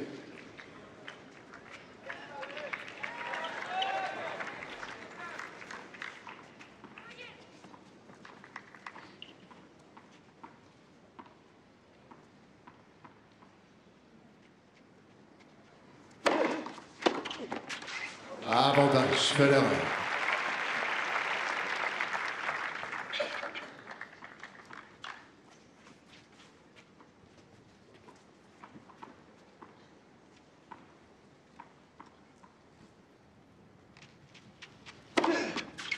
These are the type of errors you just weren't seeing in the first set from Federer. The spark to his game just hasn't quite been there since winning that first set. Talk about the easy run that he's had at this tournament. As in, just wonder the fact that he is now being constantly challenged, what that has taken out of him.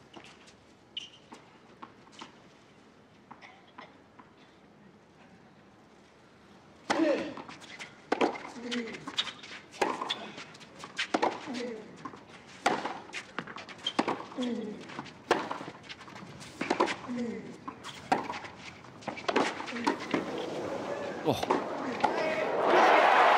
Just incredible. A couple of magnificent volleys from Federer.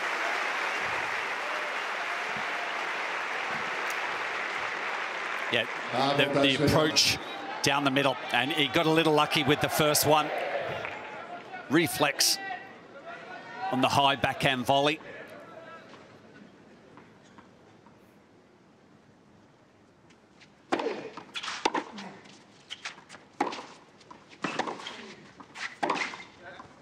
Just as I said, the spark wasn't quite there. A couple of sharp winners from Roger Federer to take the first game of the third set.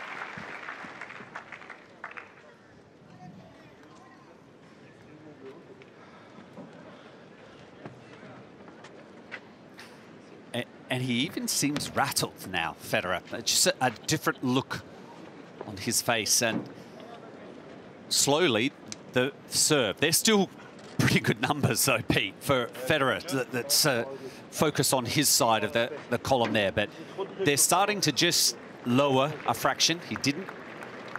Had the 3 break points, wasn't able to break. And 6 winners, 12 unforced errors in set number 2. I think we've got to remind ourselves that he is human. As in, I think those 7 break points where he didn't convert repeatedly, having opportunities, did take its toll. Look, if it was anyone else in the match, and we'd be saying, well, how well are they playing? I mean, all these opportunities are sliding by, but it is relevant to Roger.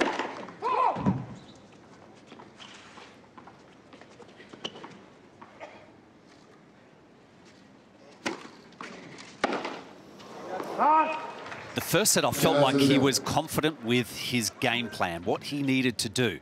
There was intent, and he played with some purpose. That's just shifted. Now it seems very cloudy. He's starting to go back further behind the baseline, trying to hit, and we're seeing many more mishits occur. Oh, deuxième.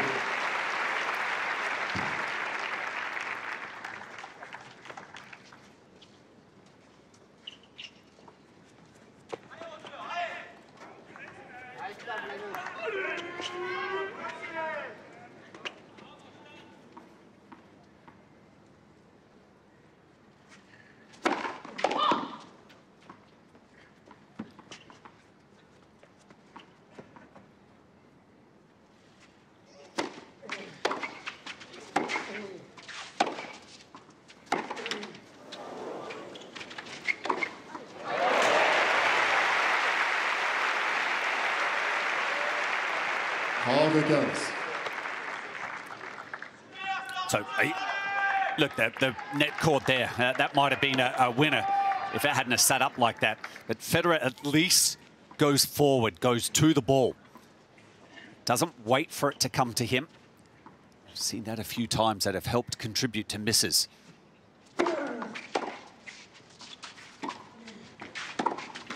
Oh. Yeah, the net cord again working for Federer. Still had plenty to do off the back foot for the pass, but he was able to thread the needle. Order.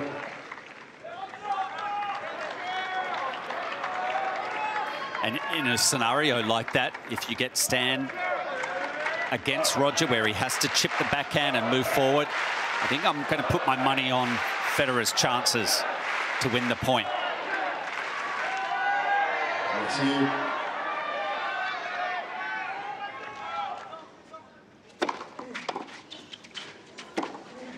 It was a brilliant return, but Wawrinka up to the task. And there we have the difference in level, in opposition. Time and time again in the first week, Federer would have played that identical return. But the players that he's faced, they wouldn't know what to do with that ball. They hesitate, they pause, and then he ends up winning the point.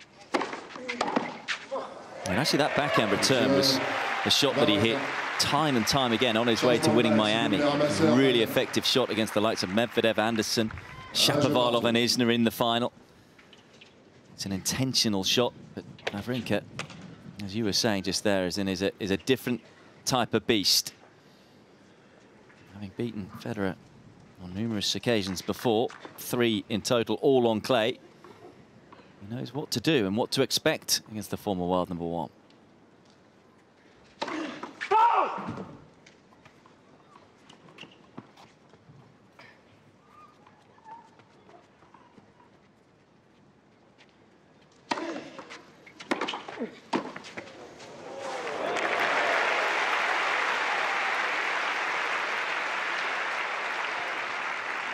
15-0. Authoritative point.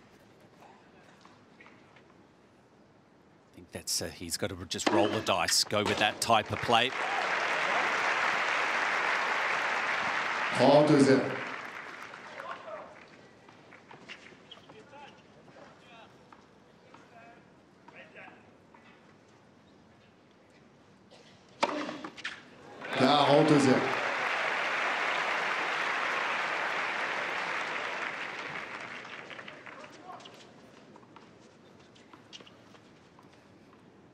Bonus game here so far for Federer.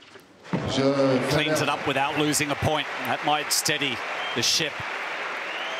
Yeah, confident service hold. And we're still on serve in this third set. 2-1 Federer.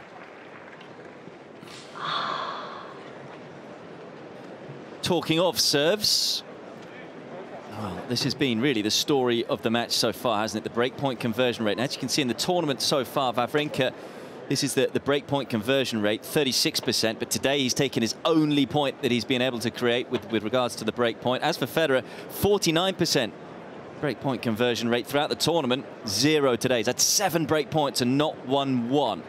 Meanwhile, breakpoints saved, Wawrinka throughout the tournament, he's done a very good job. Both players have 82% he saved breakpoints. As he saved those 8, of course, in that 5th set against Tsitsipas. He saved 100% today. Federer, 85%. But that's why maybe we saw him getting annoyed, losing his concentration, because he's had 0 with regards to saving today. Yep. 7 breakpoints Federer has had, not 1 converted, whereas Wawrinka's been 1 from 1 himself.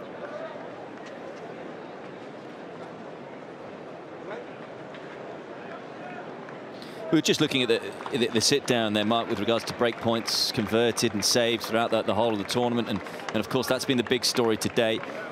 When you played, psychologically, was that something that would really affect you if you were to fail to convert breakpoints? Did it affect you throughout the rest of the match? I think what happens, Peter, is it accumulates. It starts to be a burden when you see a 15-40 or a love 40 slide by. When the breakpoints are spread out individually, then you kind of get caught up in the whole competitive side to it.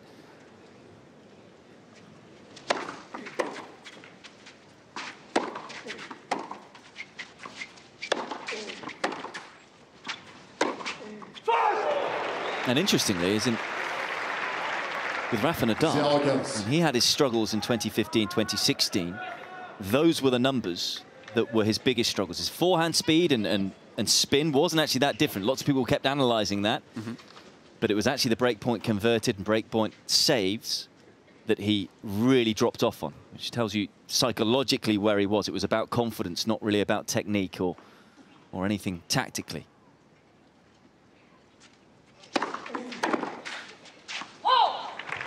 And maybe that's something for Federer with regards to that confidence, in terms of not played a lot of clay court tennis over recent years and being here and big points against a big player on this big stage. He hasn't had that for a few years. Yeah. Look, for me right now, I would just be putting it down to it's a different opponent, quality opponent that he has not faced in the tournament thus far.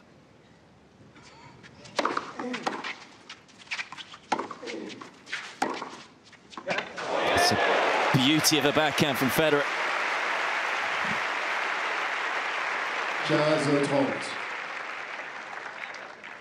So a different return. He goes back to the chip. Has some freedom to play that backhand up the line. And a slight opportunity here.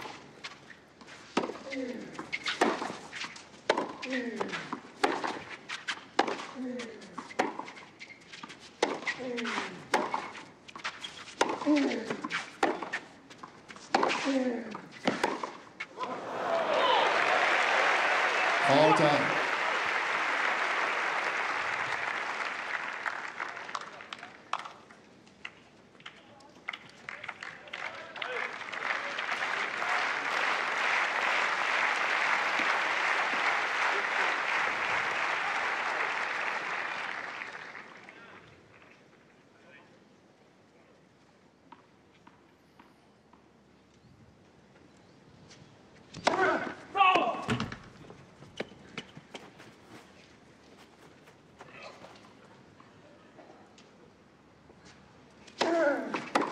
Roland-Garros.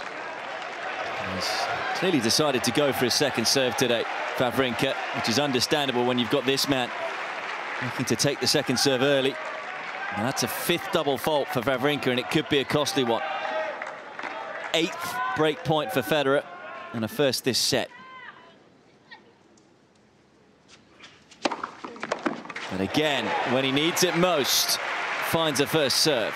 41.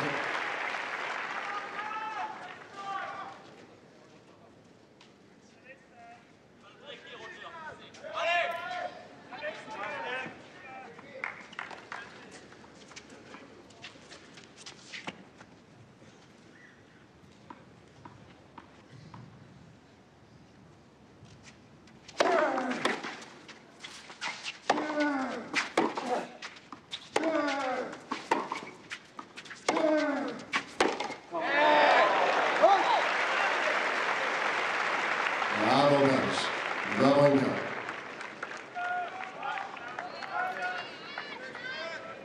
There's the annoying miss it for Federer off that backhand wing.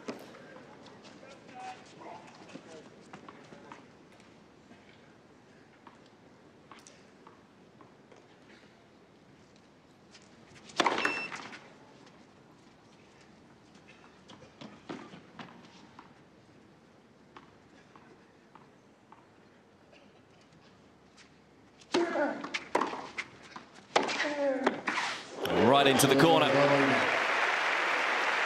Oh, beginning to sound like a stuck record. Wawrinka saves the break point, comes through the service game. And now it's 2-all, third set.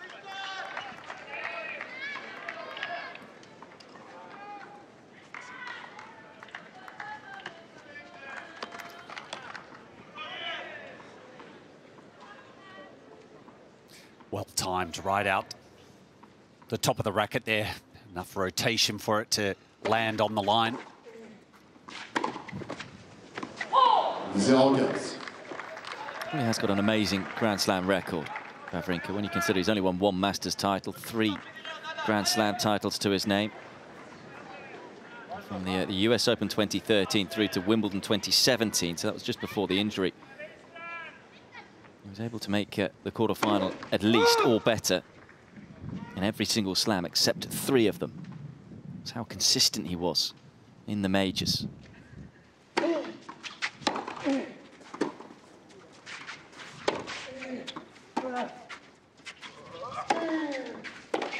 This, though, is first quarterfinal since reaching the final here 2 years ago. And he's still in with a good chance of getting back to the showpiece event with the way things are going right here, right now.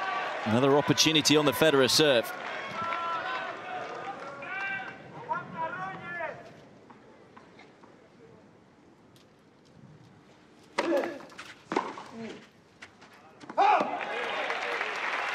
$15-30.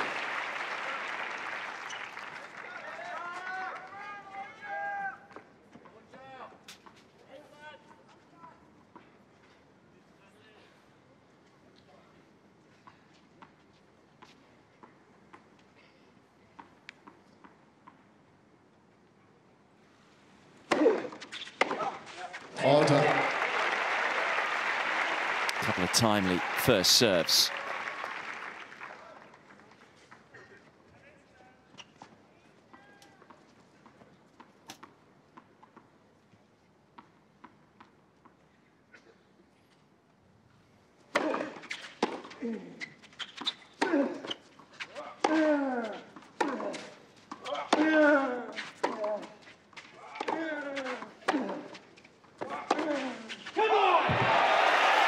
Well, the first time, really, we've heard some positive noise from Federer. Yep, good to hear. And it might be, you know, something like that, just to get him going. The adrenaline's got to start to kick in. Maybe engage with the crowd. Probably a healthy percentage are going to be right behind him. Recovers from love 30 down in the game. Gets his nose back in front. Third set, 3-2.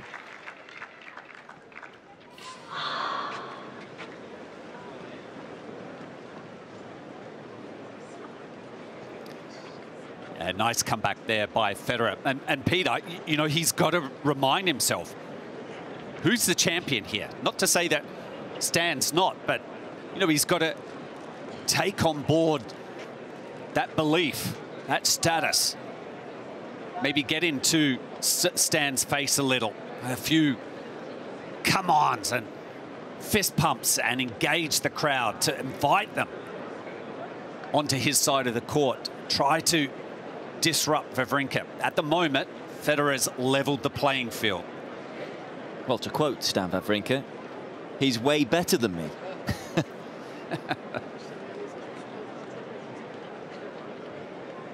But certainly, it's very even today.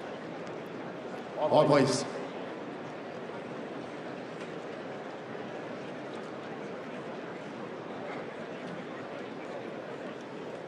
Well, I think after all the injury issues for Wawrinka, as I say, those 2 left knee surgeries back in August 2017, he had a right knee surgery February 2007, showing everyone this week here in Paris that he is back to full fitness. After winning that 5-hour epic against Tsitsipas, this now has been going for 2 hours and still moving brilliantly well, still looking fresh.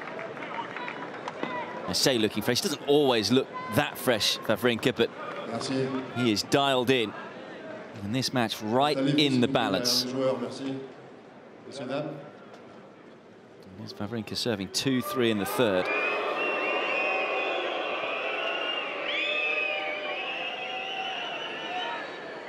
S'il vous plaît, le premier siège disponible, merci.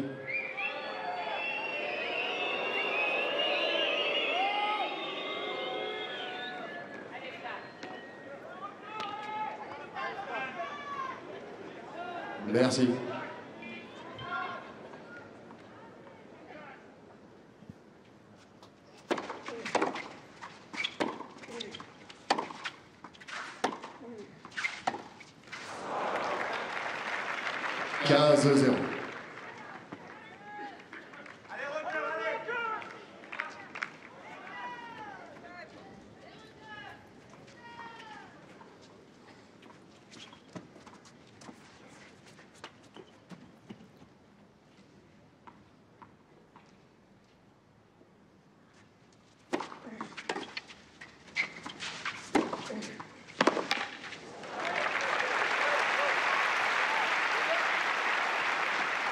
(15-0).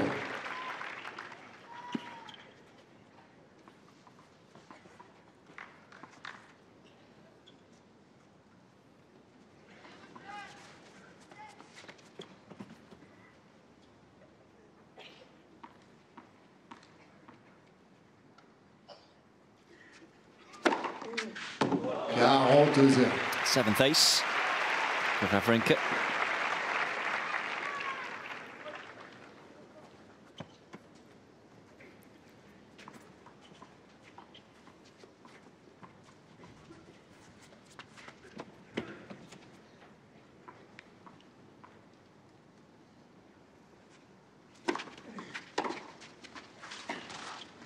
Oh, it's exquisite.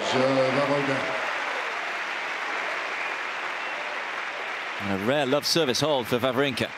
3 jeux partout. Yeah, matches Federer his last service game as well.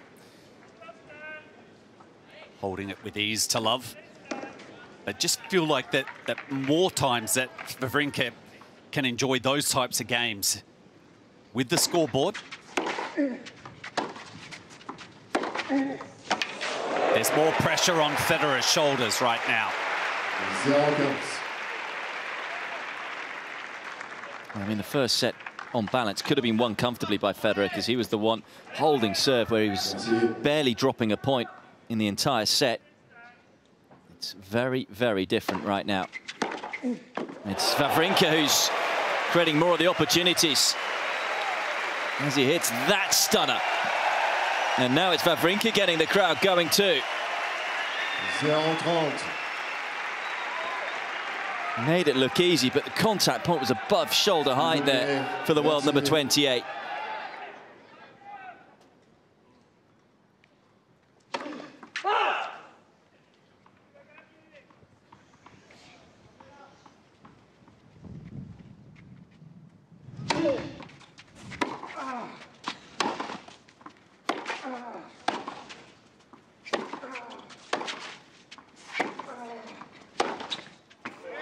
He's found the line. Federer fans would have had their heart in their mouth there as they watched that one land. Mesdames, messieurs, par respect pour les deux joueurs, merci de ne pas vous manifester entre le premier et le deuxième service. Not sure how clean it was. No, that would not have felt clean off of the face of the racket from Federer's hand.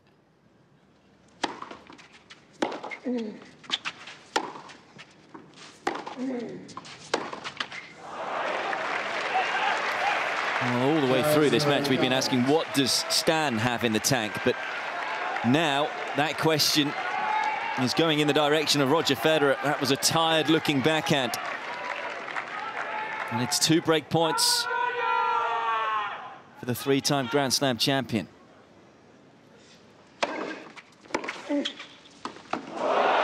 And it's Wawrinka who breaks first in set 3. What a turnaround. Wawrinka mène 4 jeux à 3.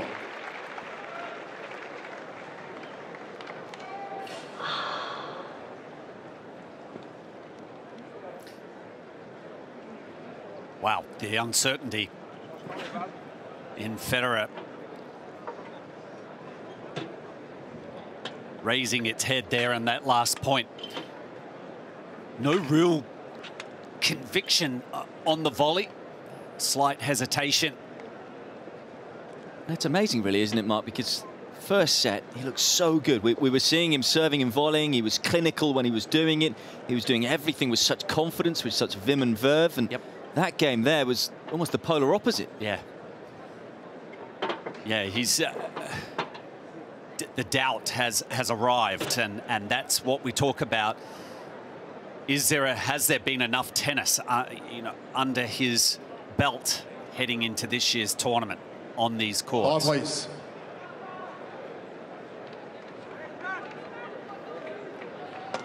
It really is why you have to love this sport. As in all of about an hour ago, when Federer had taken that first set where he had that break point on the Wawrinka serve, we were thinking Wawrinka was looking tired. It was perhaps going to be a matter of time before Federer runs away with this quarter-final, but it's been some turnaround. And now it's Federer's turn to be on the ropes. Can he somehow swing himself back into this match? Wawrinka with the break, 4-3.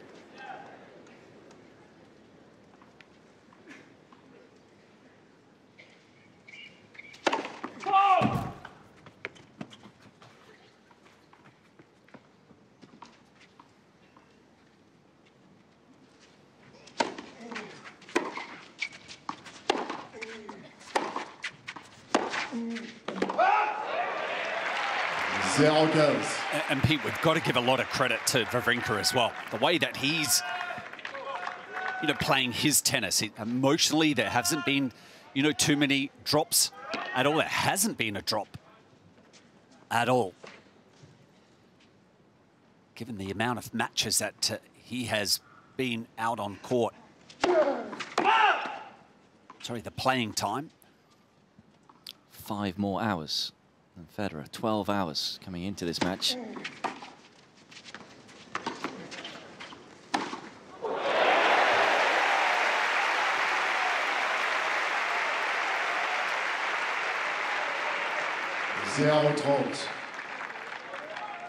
So the short little return. We've seen that against the first 4 opponents that Federer's had to play. And have we seen Federer actually take a second serve and move forward in this match yet? I don't think we have.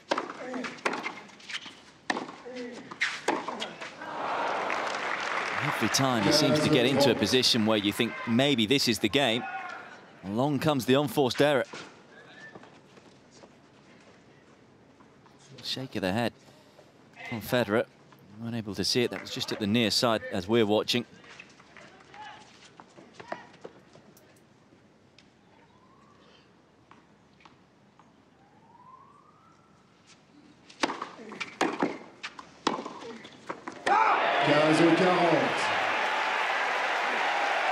Well, you can hear the Federer fans. They're wanting a response. Are they going to get one here? 2 more break points for the former world #1.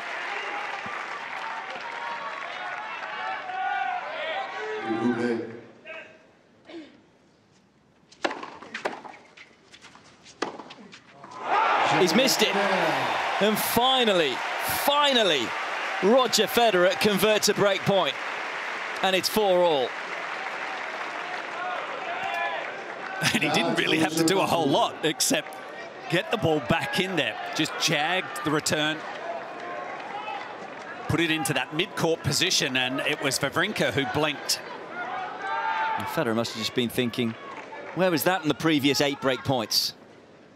Stan, I needed it earlier.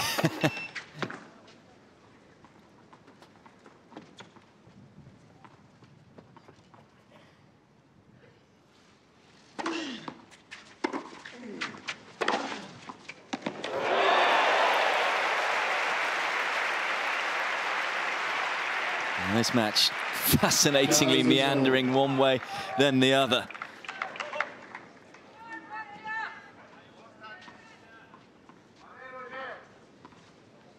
$147Ks that forehand.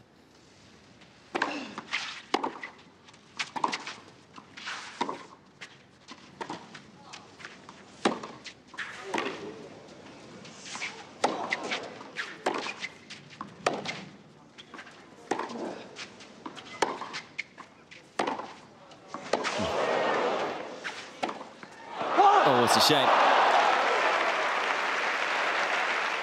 Mark, I mean, there's been some talk, as in some people questioning the 5-set formula and in Grand Slams. But I think over the last few days, what we saw with that Tsitsipas-Wawrinka match, what we're seeing here, as in, you know, after this set, we're going to get more, guaranteed. And you just have to love it. You have to love the way these sort of matches twist and turn.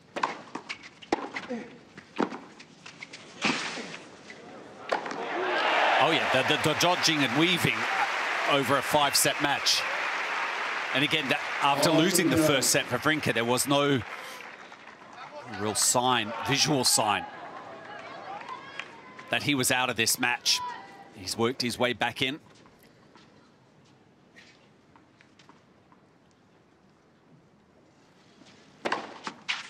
And for the first time in this match, it's Wawrinka's turn to feel a little bit of psychological turmoil. Having been up a break, perhaps thinking he's got his man. Federer made of sterner stuff. Oh, he gets that shot wrong. 42-30.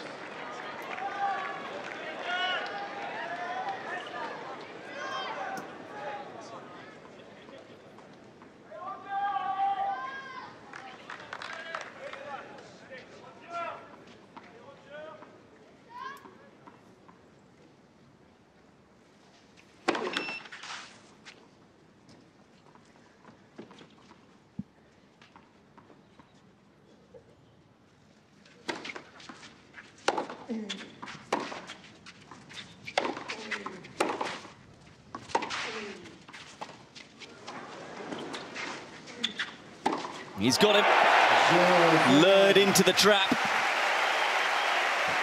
And Federer is now a game away from a 2-1 lead.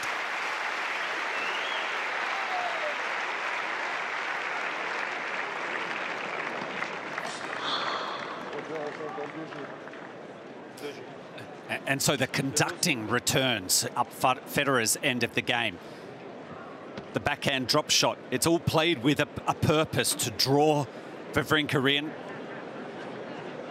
Again, it's those extreme grip changes for Wawrinka between forehand and backhand. And Federer takes this lead in the end stages of set 3.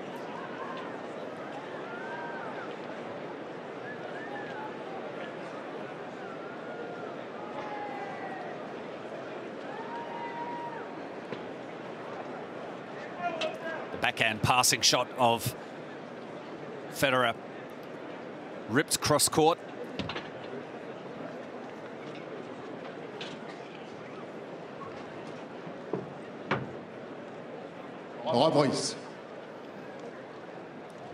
It's been a delight. I think everyone here on Longlen really enjoying this absorbing contest. Okay, there's been dips in perhaps the standard of play. There's been dips from both players at different times, but it has been absolutely fascinating viewing.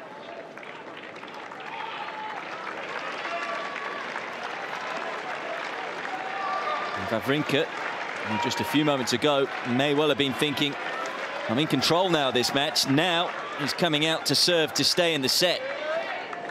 4-5. Yep, he's got to stay in the present. Wawrinka and Federer's got to remind himself who is in control, who conducts the flow of their points here.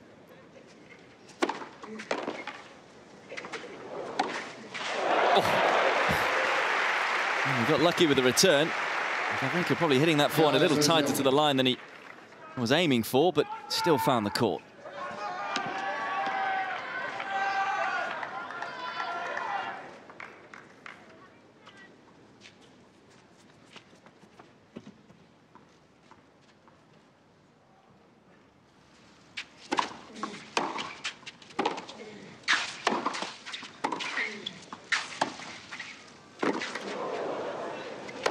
Federer's got his mojo back. It's the smell of the end of the set. Be significant for Federer to go up 2-1.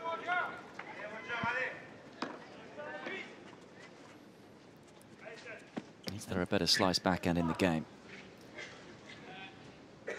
Perhaps not, but we've got to see it more. It's a big time to find the centre service line from Wawrinka. Under real pressure here. Get above the 205 speed, 207 up the tee.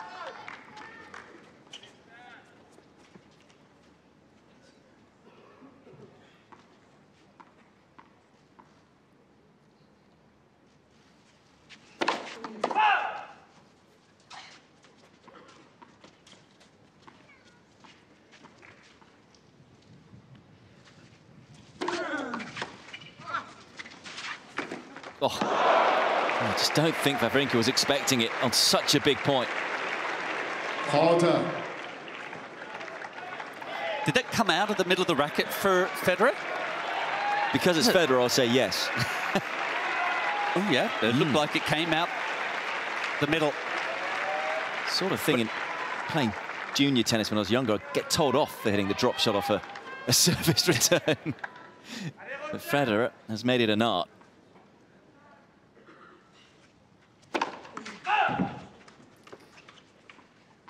This the moment that we see him move forward? Nope, he's gone backwards. Oh, what a return. Then backs it up with the forehand. And frustrated is Wawrinka. Just kicking the backdrop there.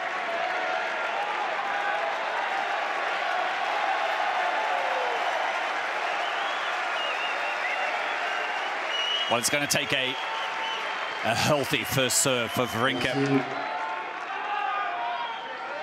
Set point.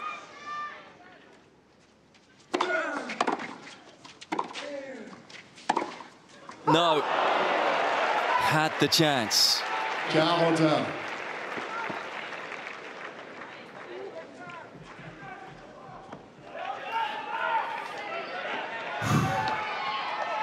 Been the case, hasn't it, on the break points? Hasn't been able to find his A game. Starting to get those sweaty palms.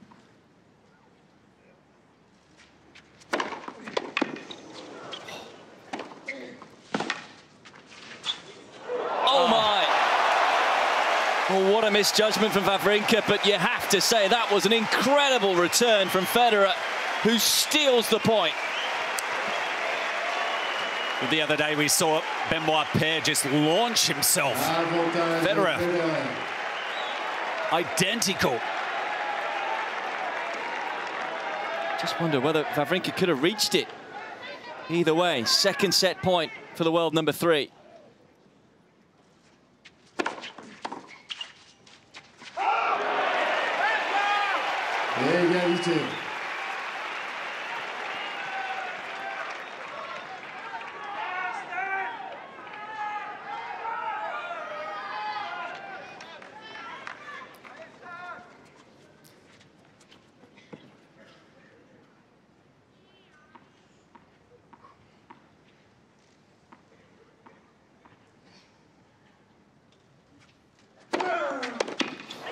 serving.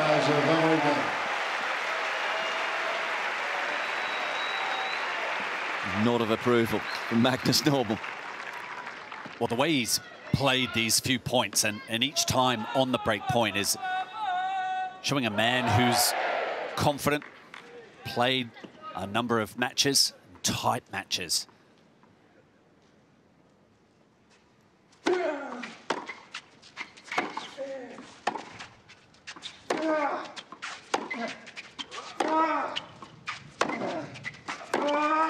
Well, it's a match of great champions, isn't it?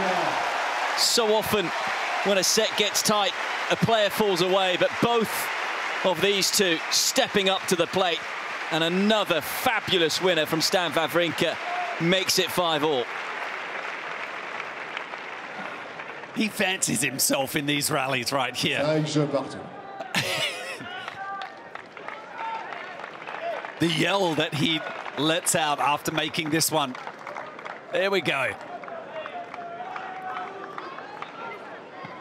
It's a man on a mission and one who believes.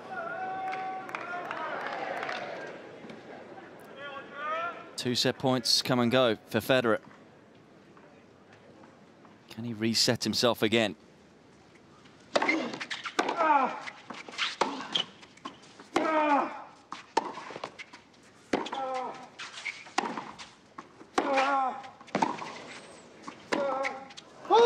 And you mentioned it, Mark, it's not just the tight matches that Wawrinka has had, it's the tight sets. When all those tie breaks against Grigor Dimitrov on the breaker.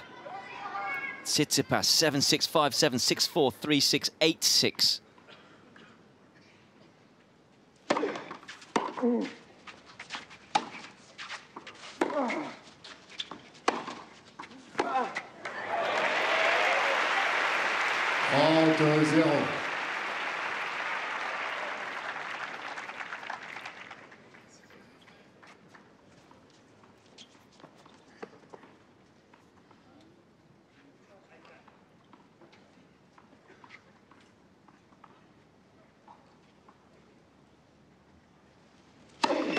Let's promise us.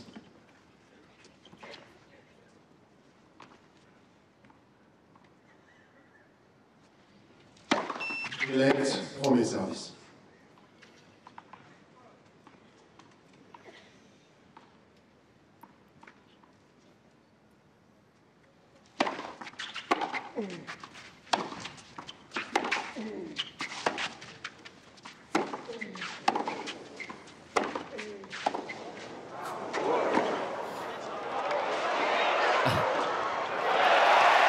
Just out of this world, what we're seeing.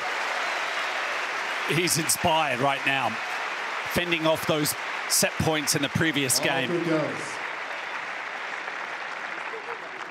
And it's not often that you can, well, it's like toying with Federer.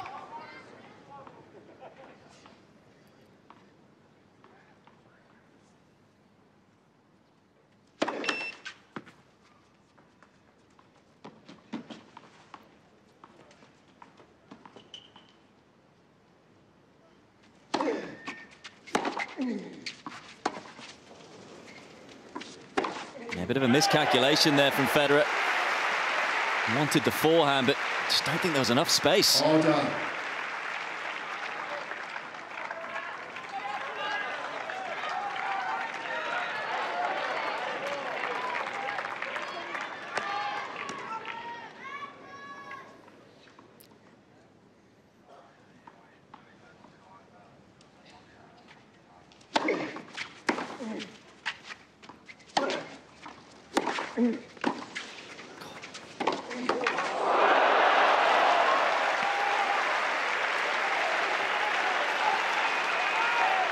Well, perhaps an opportunity that slipped past there for Federer. He found the serve out wide and got the chip return, but he wasn't at net. First volley, just not enough on it. Such as the accuracy and the power by Wawrinka.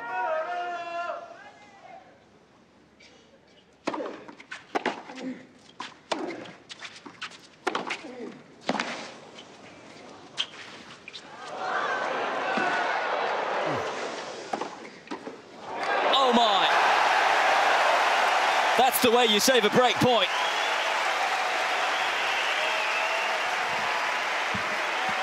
Oh my goodness. Wawrinka. I thought that was going to be an excellent shot, but how quick Federer was.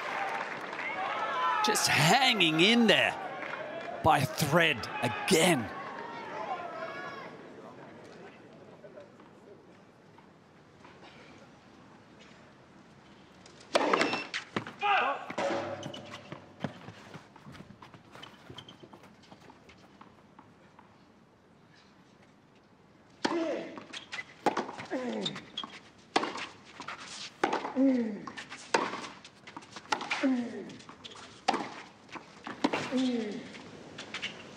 Oh no. Set the point up beautifully. And a shot that, well, he'd hit 100 of them. That might have been the only one he missed. Well, now I don't think I've seen him hit an overhead quite like that. Footwork stopped. Merci. Another break point for Wawrinka.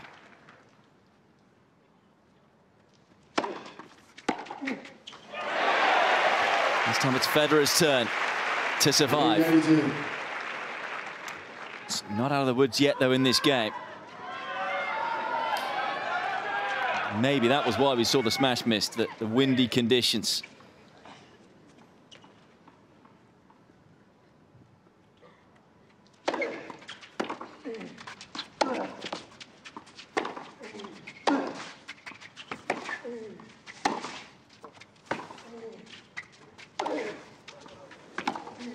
Oh.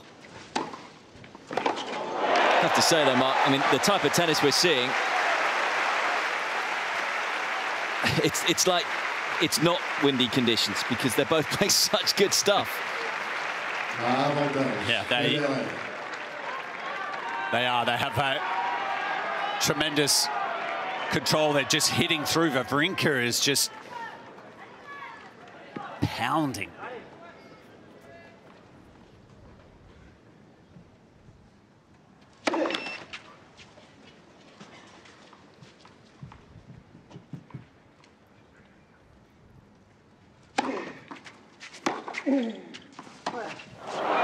Still we go on. And there's a case in point, the fact that he's that far behind the baseline and still able to attain max speed on the return. Great depth.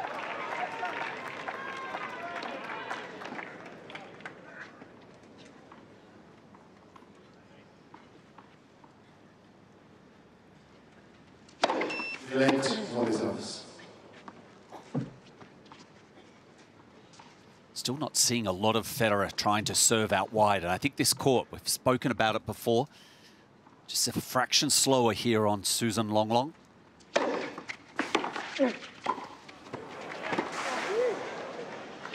And there is the wide serve, and it's wonderfully backed up this time.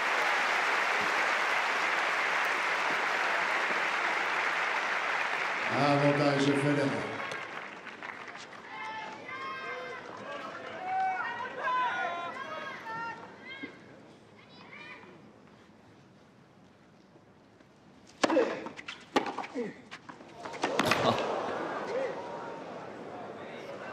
It's too good, isn't it? Égalité.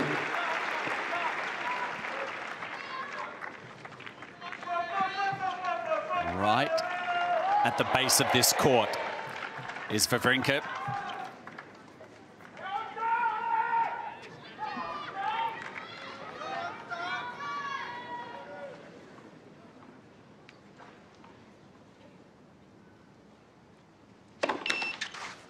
Just learned that Federer's only served 25% of the time out wide. More than 60% down the tee. Targeting that backhand, and it works there.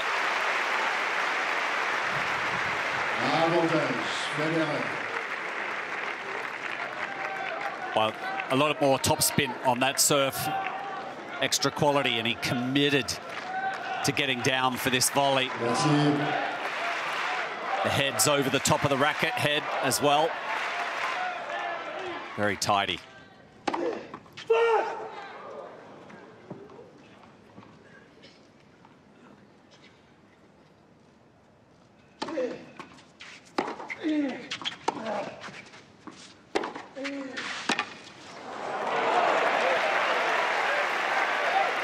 Well, it's an epic game, and it's turning into an epic contest. I mean, there was nothing wrong with the serve that Federer sent down there on that last point.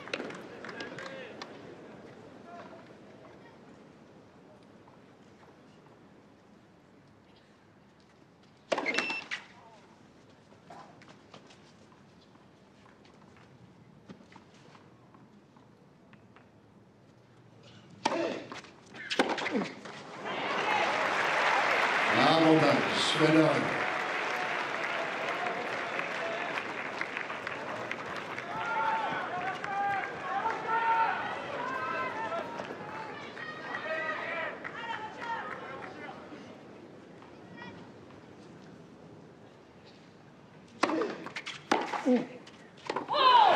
Well, it took over 10 minutes, but Roger Federer comes through a lung-busting game. And once again is a game away from going 2 sets to 1 up. 6-5.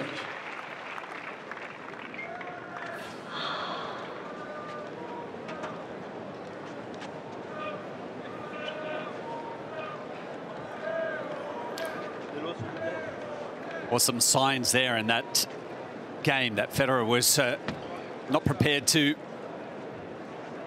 stay on the baseline, engage in some longer rallies,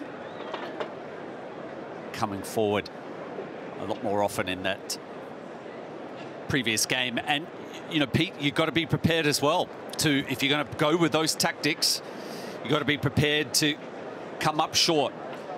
There were a few times that Wawrinka was able to hit the passing shot, get the error from Federer up at net.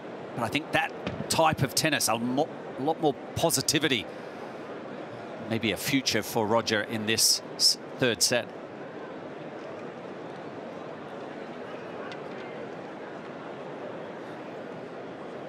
I talked about Federer being on the ropes when he went at break down, and it's almost as if that break has almost re-energized in him in terms of thinking. I said he had to come out swinging, and he's done just that. He's just decided, okay, right, if I'm going to be taken down, I'm going to go down swinging. Right. And look at that with regards to the average first serve speed. It's very even. It's even in every single way, this contest.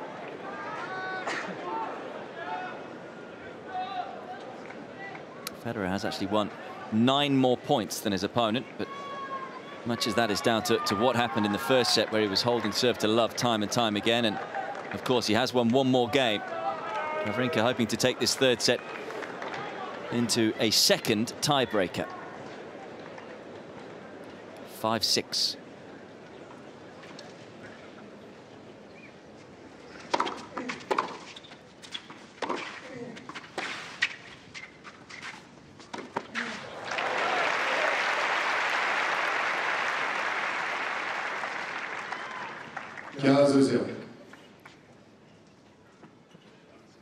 First serve of Wawrinka just causing some pain for Federer. Over 75%. First serves into play. Stan in this set.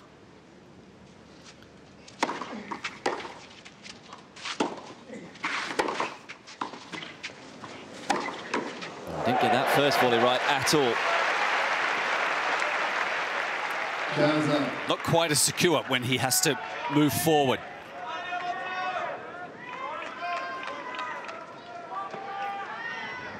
Catching that first volley, perhaps too far in front, so... Yep.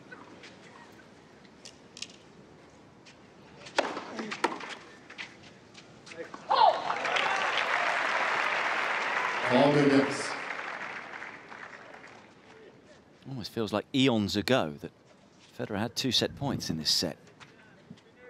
But that was the case.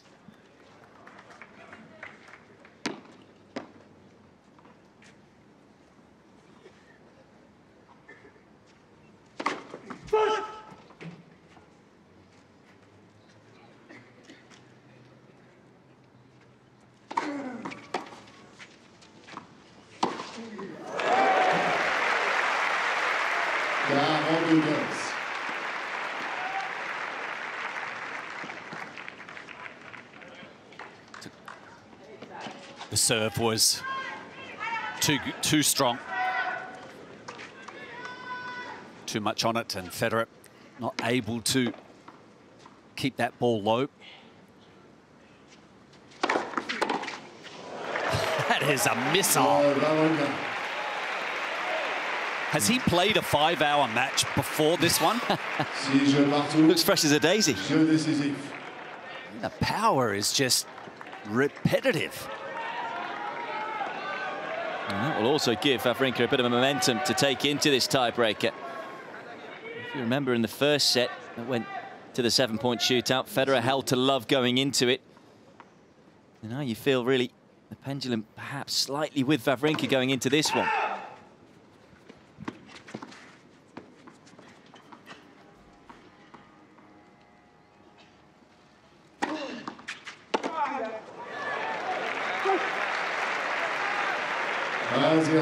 Federer.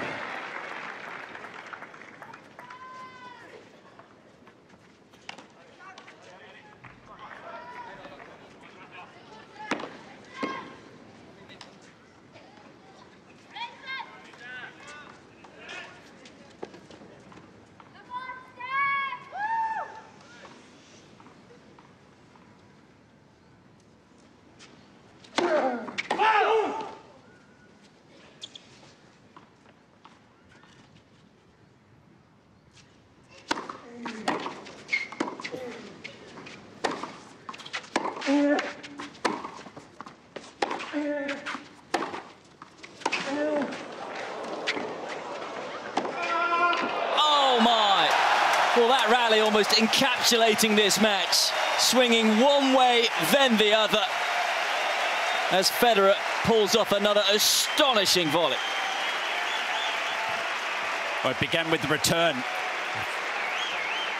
Quality return of serve, and he works his way in, and is that an athlete? Moving forward helps. Cutting off the pass.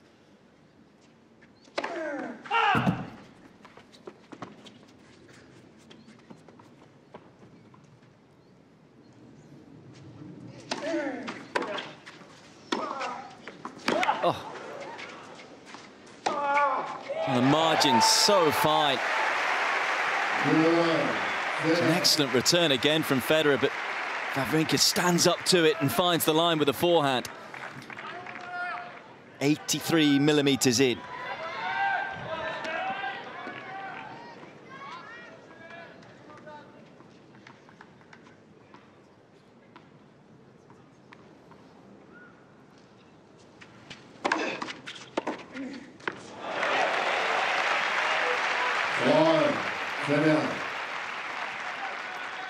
It's a bit of breathing space for Federer.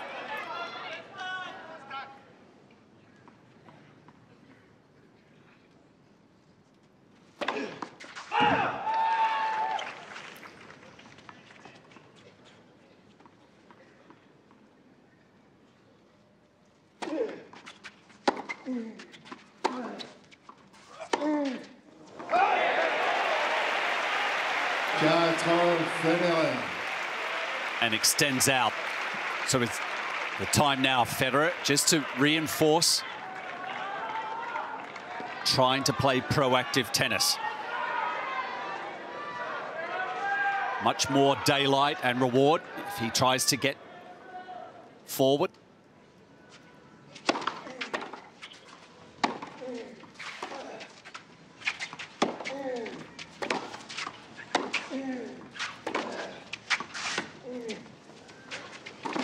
Oh, it's great tennis again.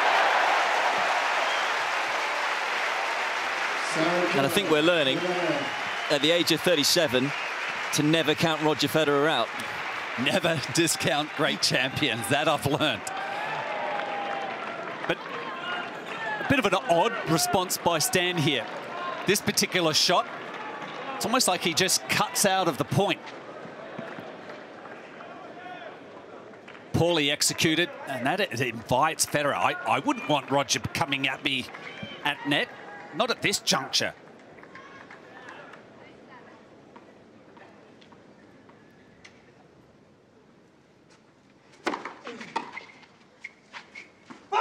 has been quite an extraordinary set of tennis. Both players will feel that they perhaps should have won it. Federer, though, with the chance to win it.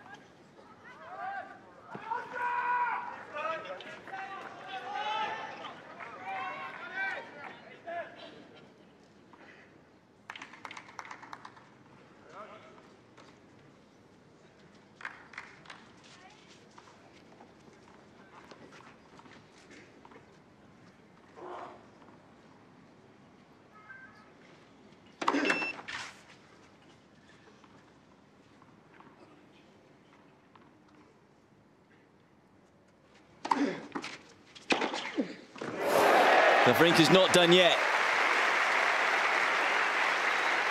5-3, Federer. We've had a fair few twists and turns in this one. Yeah. Have we got a fair few more left?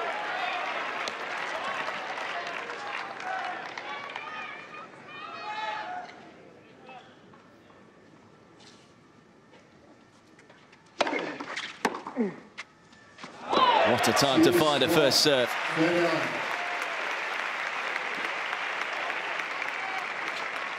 Well, he's already had 2 set points, Federer. They were a long time ago. He has 3 more right here, right now. Yep, and a couple that maybe, or at least one that he can take a risk if that opportunity's there.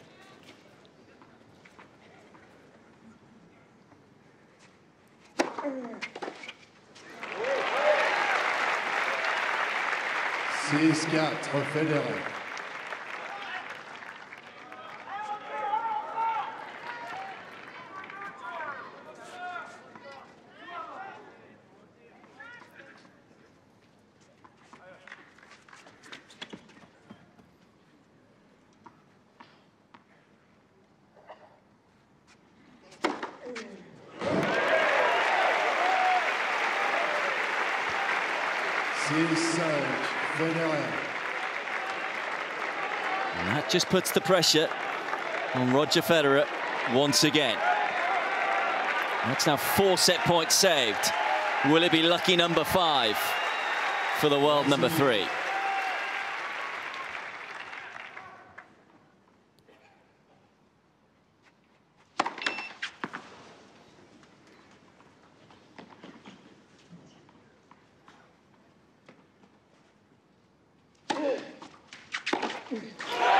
It was a roller coaster ride, but the 3rd set ends on a high for Roger Federer. A truly great set of tennis between 2 great champions, but it's Federer who is up 2 sets to 1. As the match goes on, I mean, it's just gone for a bathroom break there, Federer. Got to be question marks with him. This match going deep, this sort of lung-busting encounter. He is 37, 38 in August. As you mentioned the other day, isn't where he had those back-to-back matches in Rome, where he was able to win both of those matches, but then wasn't able to play the next day. So, do you think the buzzer might start sounding if we get to 3 hours, which is only 12 minutes away? The buzzer could be ringing for both of them. Yeah. Again, I'm still... Wawrinka's reserve, the energy levels, quite exceptional today. And Nadal, meanwhile, is just saying, keep going, guys. You two keep fighting out there on long lane.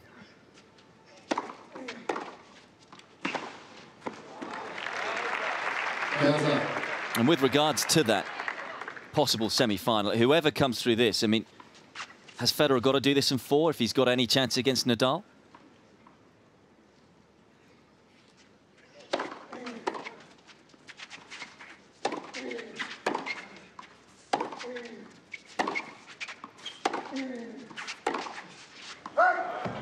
Or 100%. And do you think that's in his mind at all? Is he thinking? No. The attention is here now on this match. The victory for Roger is that he's got to this stage, an opportunity, 1 set away from moving into the semi-finals. First time he's got that one horribly wrong.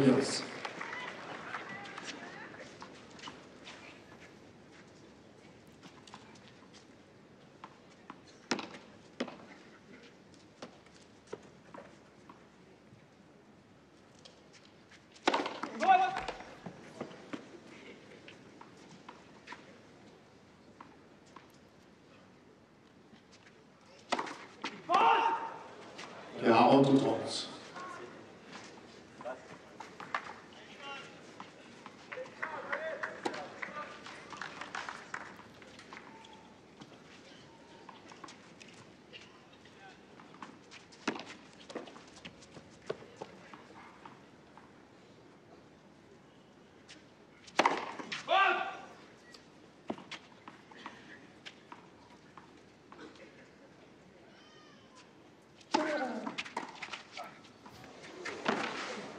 Oh, that's just awesome. Bit of magic from Stan the Man.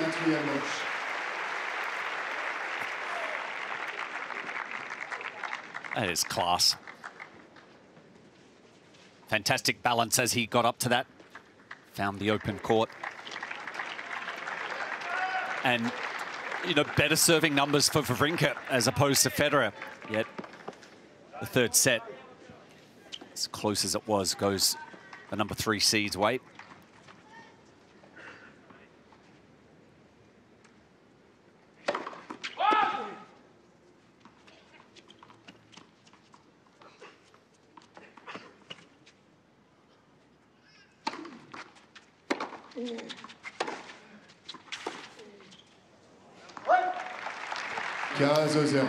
Well, one of the debates that has often raged throughout the years has been who is the best competitor in regards to Djokovic, Nadal, Federer. I'll get to my question in a second. There has been some argument with Federer that he isn't one of the best competitors because his level is just so high.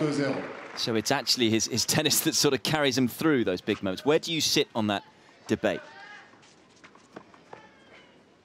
Out of the top 3, Well, just how good a competitor is Federer?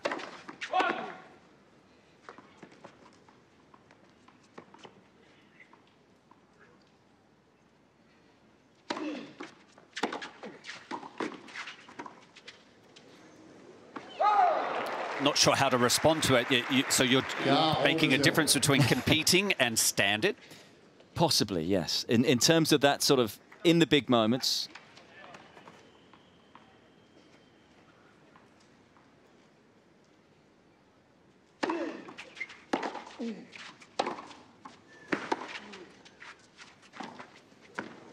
That's wonderfully played. Quite honestly, I don't differentiate between either of them at all. I mean, the standard that he set so high. I mean, he competes at that level. He competes when he's down. Yeah. I suppose the where reason are you coming from then? I suppose the reason is the winning ugly thing, and I suppose with Federer he doesn't really do anything ugly.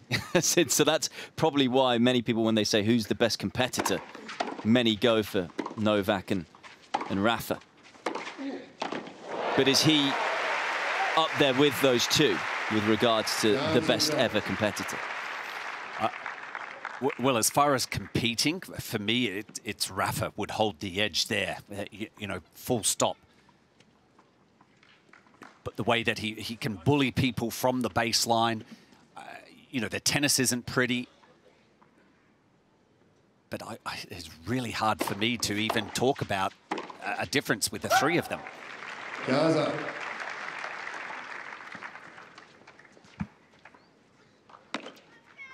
Certainly can't argue with 20 Grand Slams. Exactly. That it shows plenty of competitiveness there.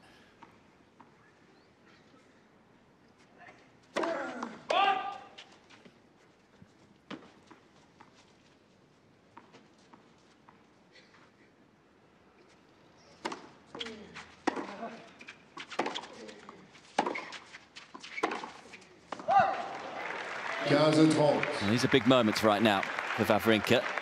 We had these sort of moments early on in the second set, and he pulled through.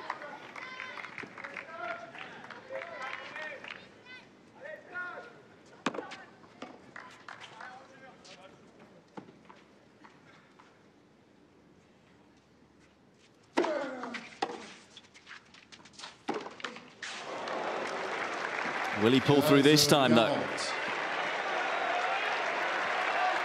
Yeah, the temperature of this match has, after that third set, Federer holding on to his service game. It's just dropped. He's got to be able to bring it back up here, Stan. Still got quite unreal statistics, though, with regards to the break points. He saved 12 out of 13. Well, at least it will be 12 out of 13 if he wins this one.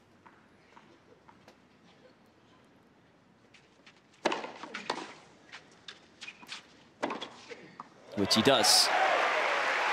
It's probably his best serve, or favourite serve, on the ad court, is that flat wide. Going out to Federer's backhand. Does a nice job of loading up the forehand wing.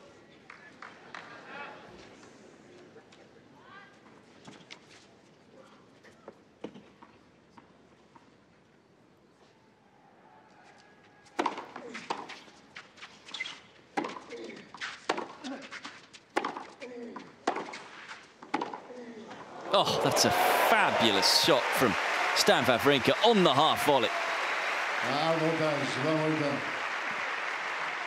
It's just reaction. Doesn't panic. There's no lift on the shot. He just absorbs that pace.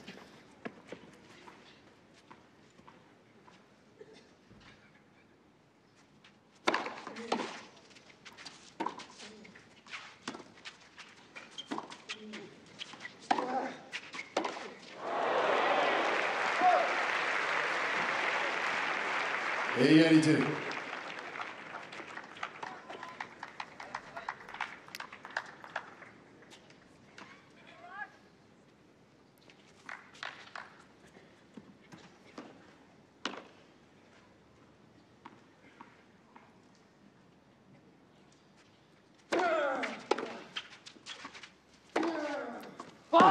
Avantage. He's missed it. Federer just pointing this one out.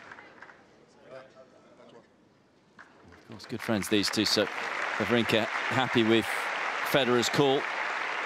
And it's another break point for Federer. And thanks to the Hawkeye guys that we've got working behind us here. Just been told that Wawrinka's hit his first serve on average 11 Ks faster when he's been break point down. That one was a quick one too. Adrenaline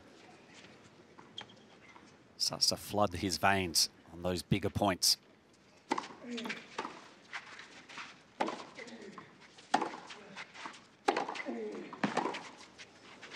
Just feels like Federer doesn't quite know what to do on the break point. It was slightly conservative there from the 20-time Grand Slam winner.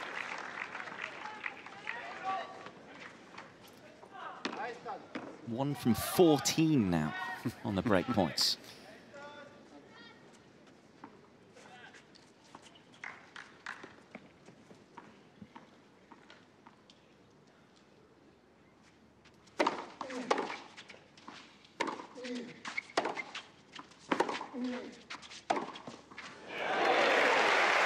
A point like that would go down well on the break opportunity.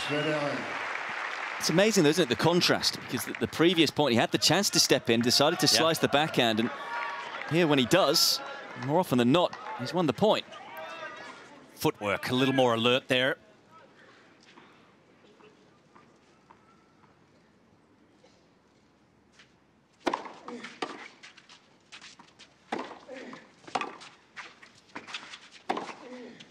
Oh, would you believe it?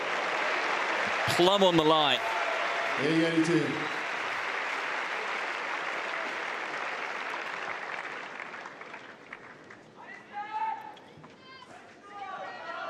Well, nothing wrong with the point that Federer played out there. It's just too good by Stan.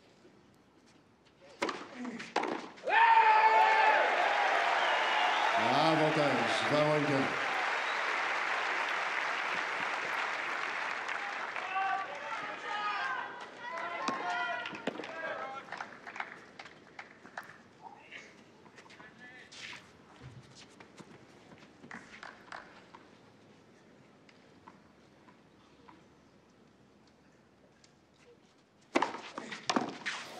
Well, if Wawrinka does somehow turn this match around and win it, is that the game we'll look back to with regards to Federer's best chance? 4 break points saved, and Wawrinka leads 2-1.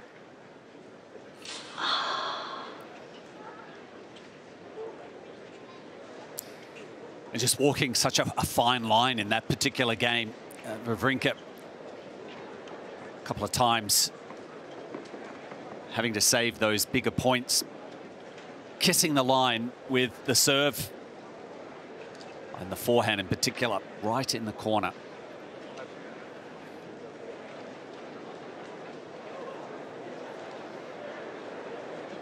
Just starting to get a little cooler out there as well, Pete, on the court. A few clouds starting to form.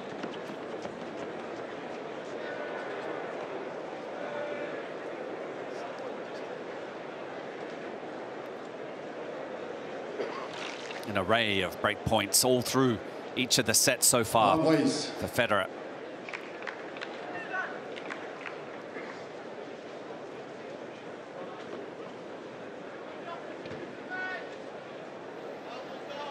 Yeah, quite amazing, the break points, isn't it? 1 from 15. Not sure I've never known a match with Roger Federer where he's had that sort of conversion rate. That's 7%. Whereas Wawrinka's taken 2 out of 4.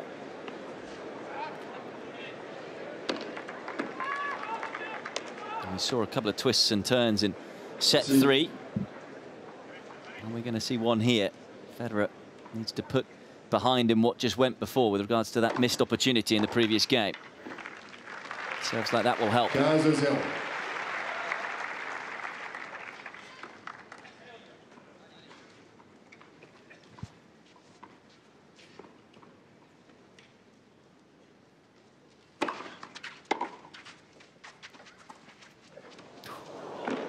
It's wonderfully weighted.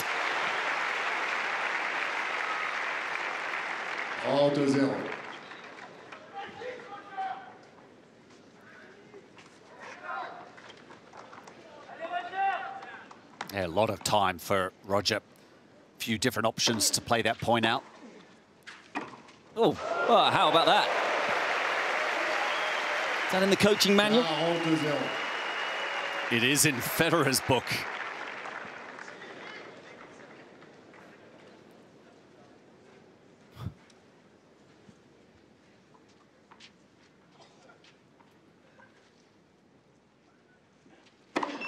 Let's on the service.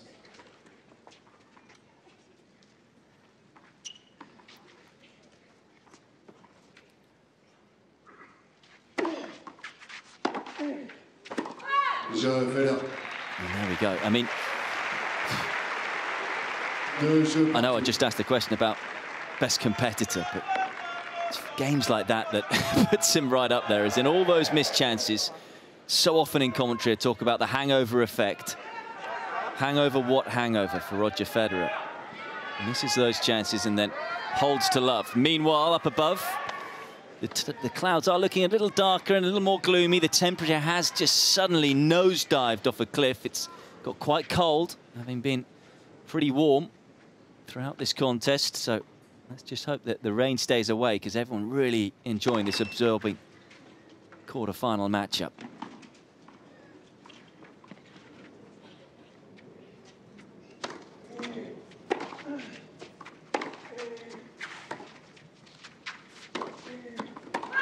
If there was to be a rain delay, Mark, as in, who would that favour right now?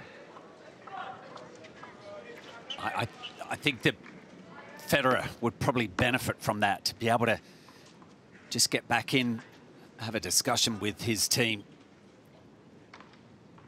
Maybe they might provide some insight into those break points that have slipped past.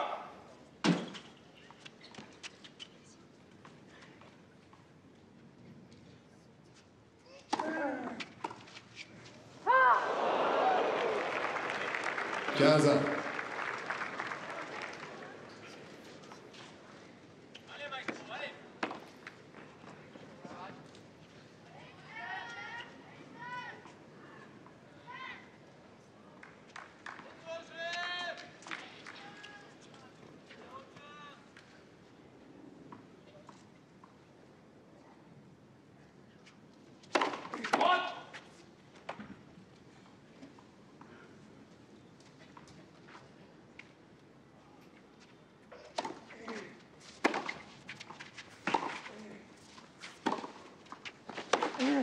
Oh, steals the point. Under some pressure there, Wawrinka, but it's another stunner. But I'm still liking for Federer to look for points like this. The ball was short enough, and you're never going to have a 100% record when you are taking initiative.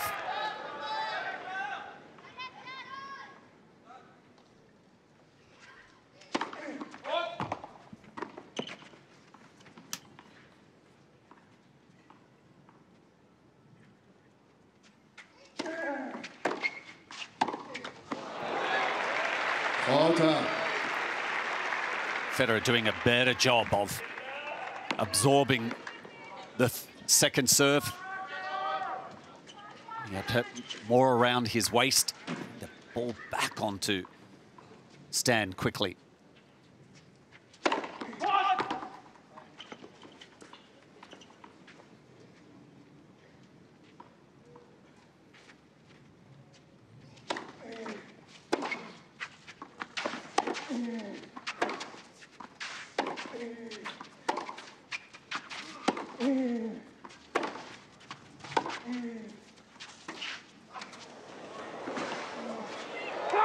Not this time.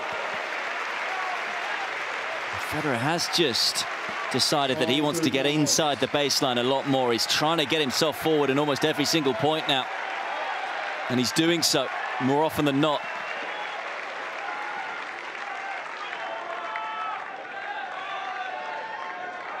So are we going to see another big serve here? 11 out of the 15 break points Wawrinka's found a first serve on. Another break point.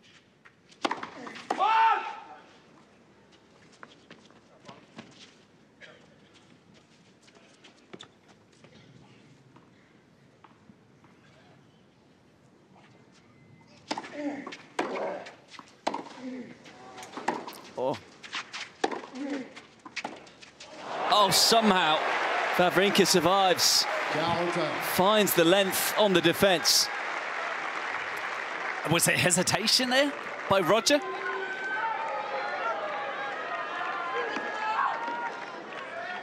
If there was, it was the defense of Stan to be able to find the length, push Federer back.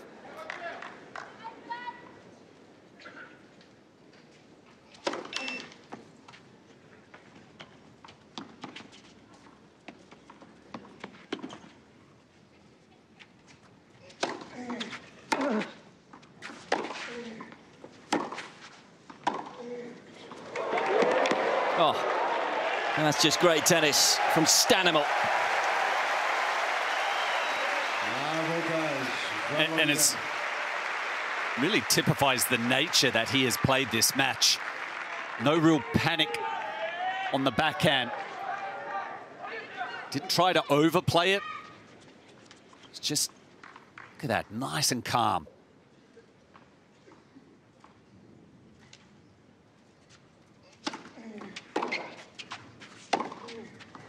Nope. Égalité.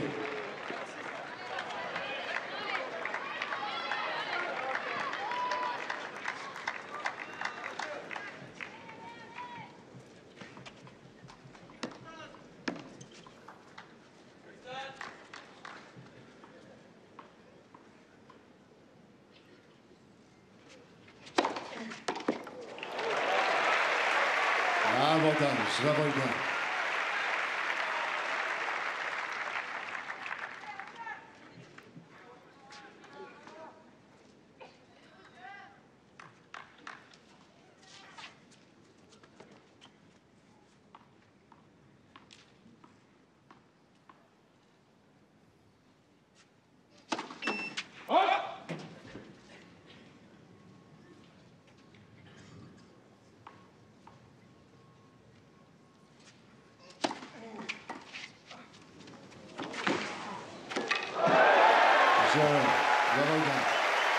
Wawrinka holds again and leads again in set 4, 3-2.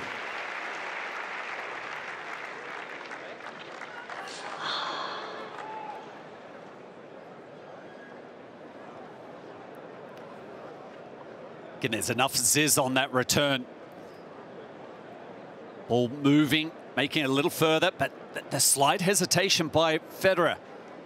Perhaps not getting in close enough. In two minds. Well, let's just hope that stays over there. It would be nice. Because that looks pretty dark and nasty. Temperature is still pretty high, to be honest, but as in, it has got a lot darker. Looking in and around above the court, though, it's still pretty bright. But those dark clouds, we hope, somehow skirt around the edges of Roland-Garros.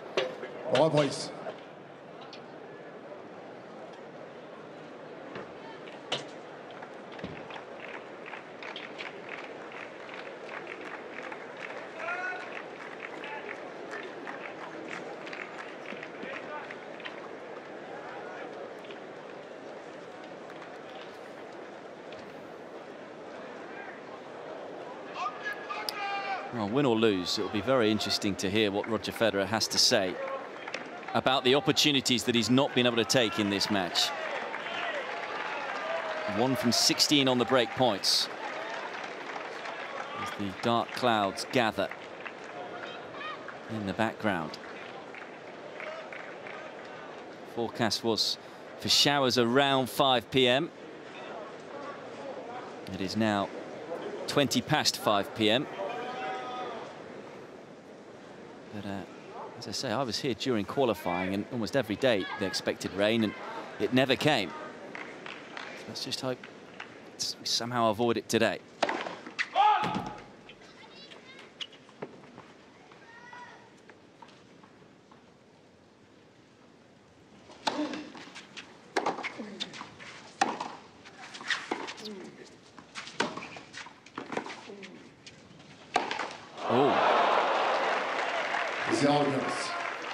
That's now 2 he's missed, which it's a real rarity just to miss 1, let alone 2.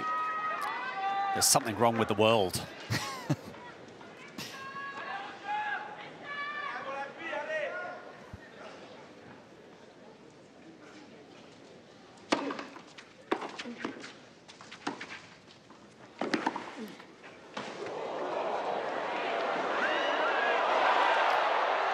Just sublime.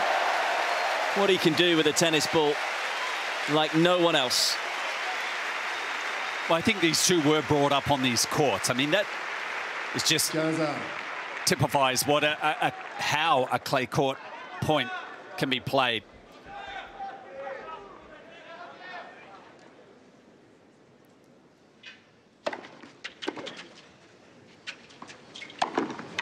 Talked about something being wrong with the world, Mark.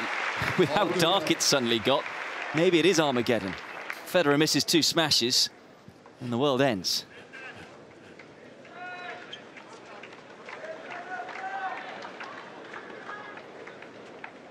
Sort of a surreal feeling. All of a sudden, everywhere around the court, the lights are feeling very bright.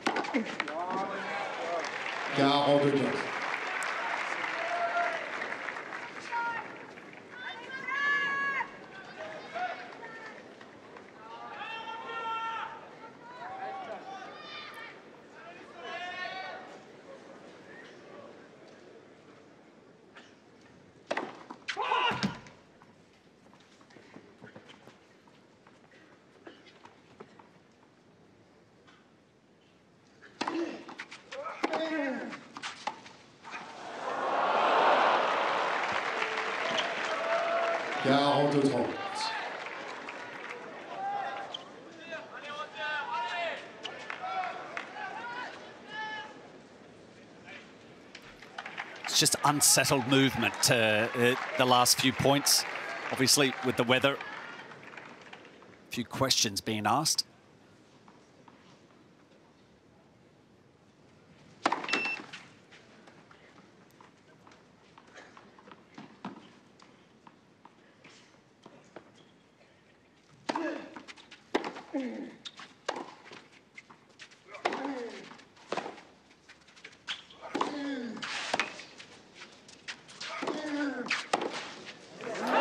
We may be struggling to see. Those 2 guys certainly aren't. And neither is Federer with that beautiful strike to hold serve and make it 3-all.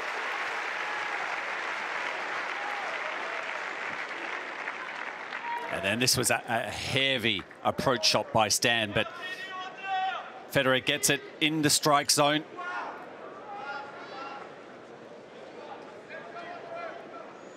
And I think Federer here just speaking to the match official. And I think they're well aware that a downpour is on the way, so maybe this is a good time to get off the court before it happens, to protect the court. So 3-all in the fourth.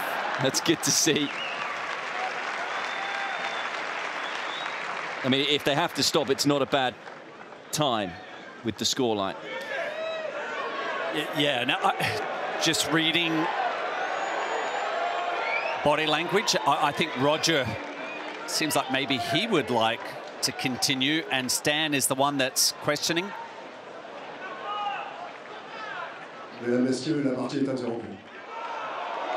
It's a very odd situation because there's no rain as of yet, but it has gone so dark, and the information that we've got is that it will be a big thunderstorm very soon, and so that they've decided just to be proactive, protect the court, protect the spectators here as well if there is thunder and lightning, and also it's a good juncture to stop at 3-all in the fourth set. Federer up 2-1.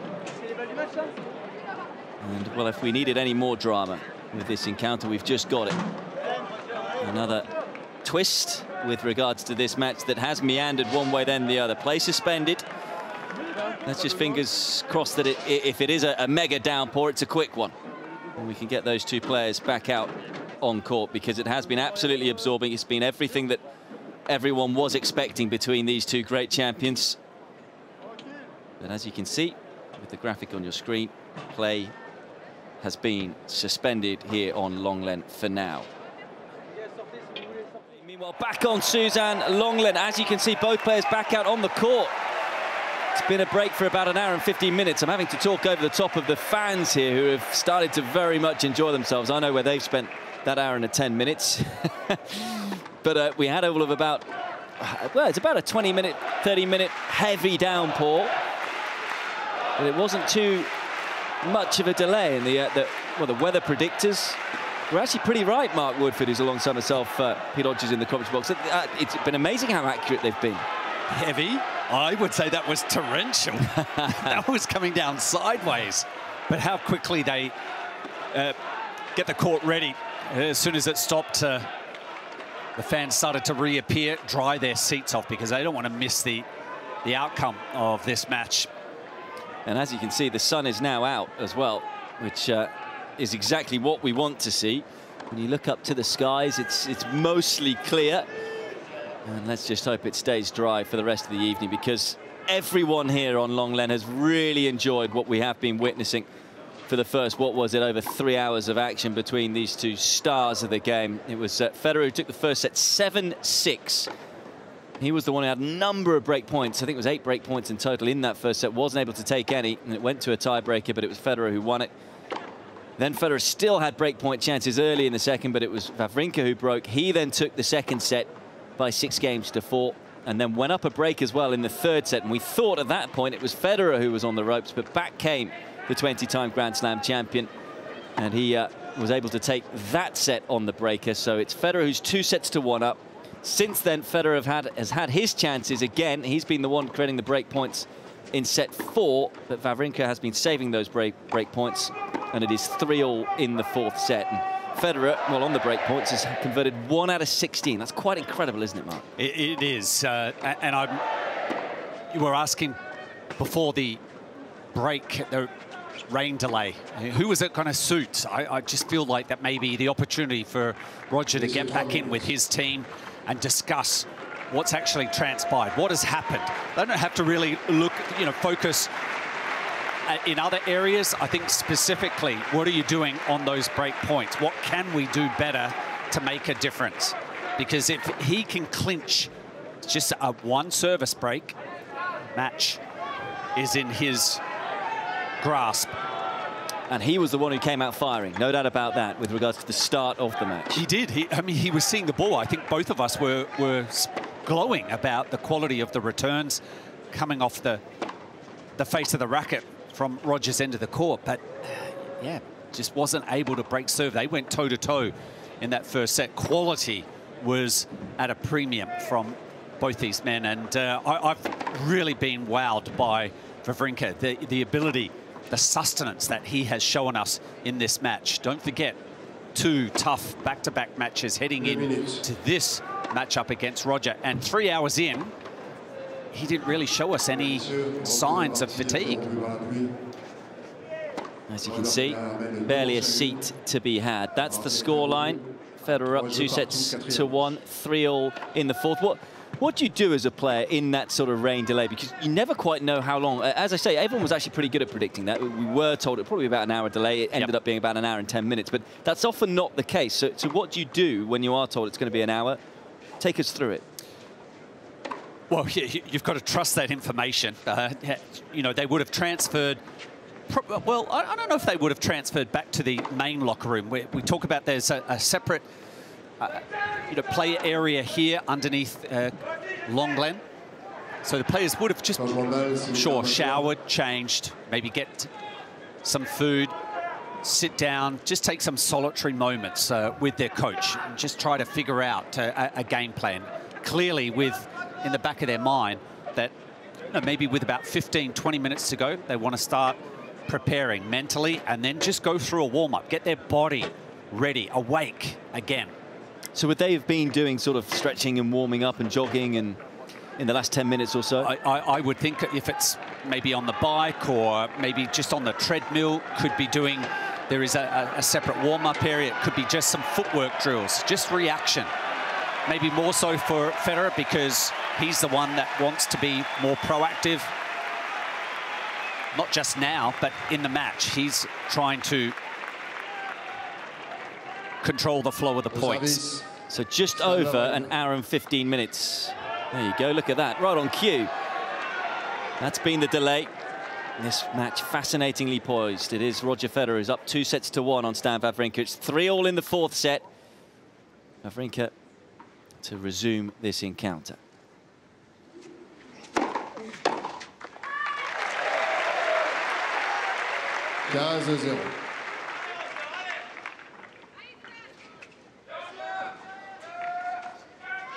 Merci.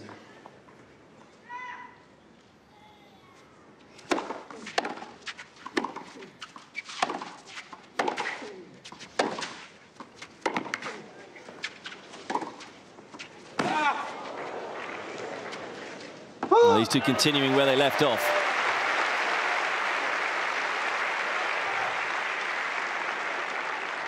It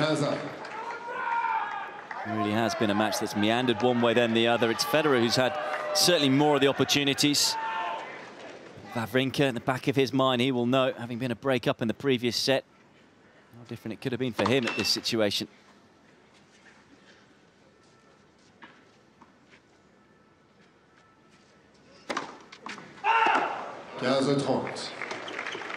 Double fault number 7 for Wawrinka. And we haven't seen a de-acceleration on his serve. Generally today, he has accelerated through the ball, quality second serves.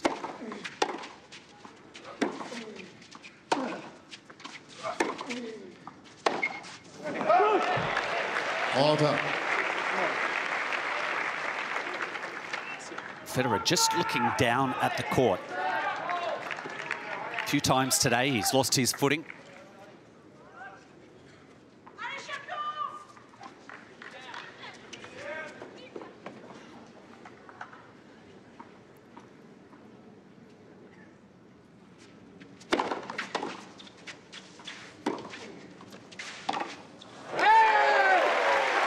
Big shout from Wawrinka. Just have to wonder as well, stamina-wise, with Stan the man, we keep referencing the fact that he went 5 hours the other day with Stefanos Tsitsipas as in a rain delay as well. You know, that energy can be sapping to stop and start.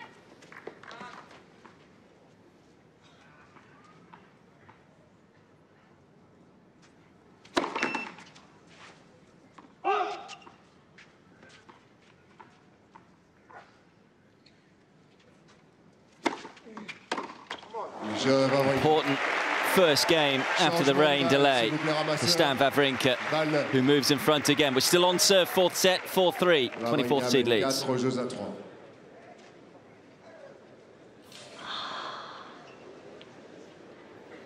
Talking to other former players, Mark, as in they often say that they found matches where they had rain delays the most mentally draining, because in terms of switching themselves off, then switching back on, and a lot of the time they said they found it very difficult switching off completely.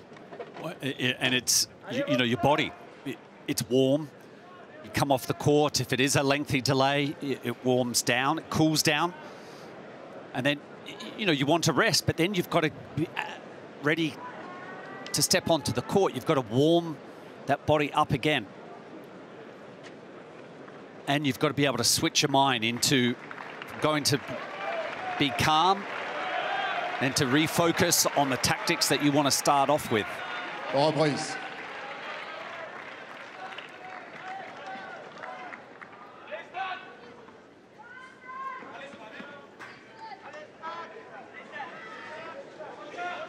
New balls here for Federer.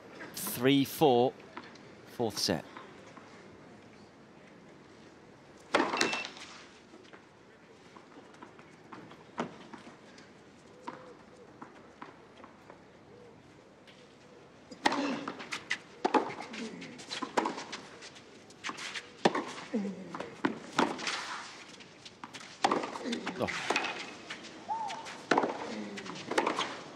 That's quality ball striking from Wawrinka. And maybe he's had a little chat with his team as well. Well, he definitely has. Again, he stays down nicely on the backhand, the drive up the line.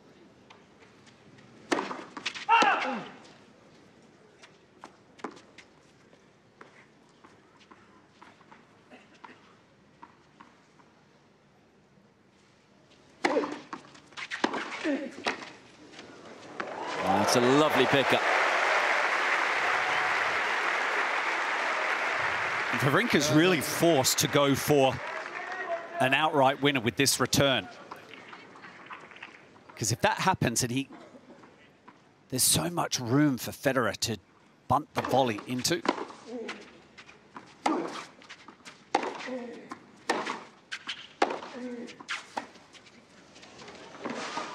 There's the creativity.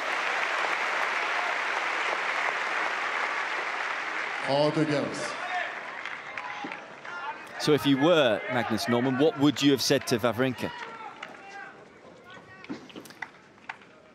I think stick to the game plan that he's shown so far. The level, I think, has been brilliant.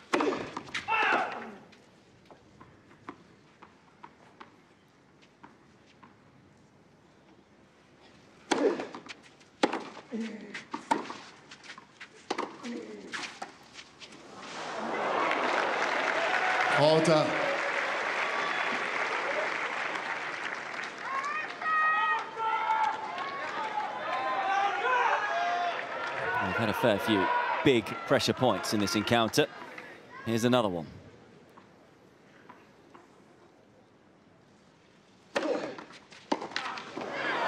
And like so many times throughout his career, it's the serve that saves Federer.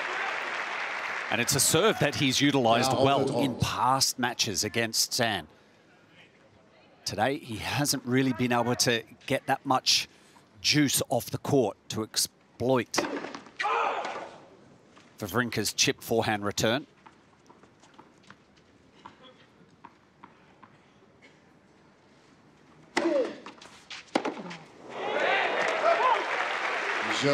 Nerve settler for Federer. Both players able to hold. And it's 4-all in the fourth.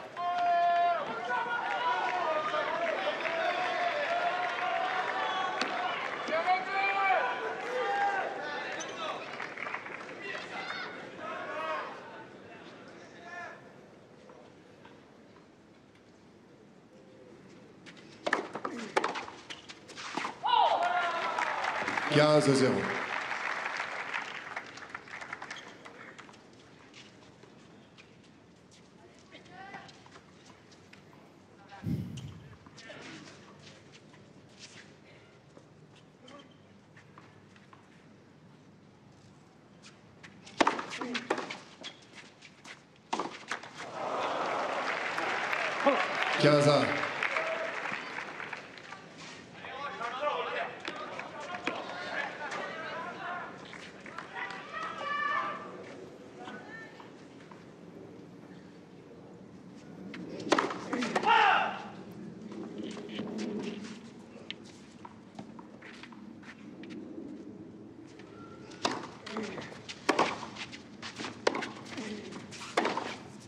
Oh, well, it was a high-risk shot, but Federer hits the bullseye.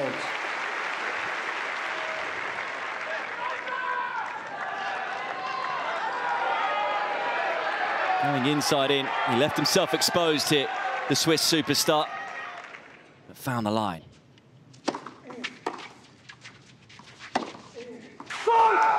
And it's missed. Well, now we're going to find out what perhaps Severin Luthi and Ljubicic did say to Roger Federer in the rain delay. Check out their value. 2 more break points for the former world #1.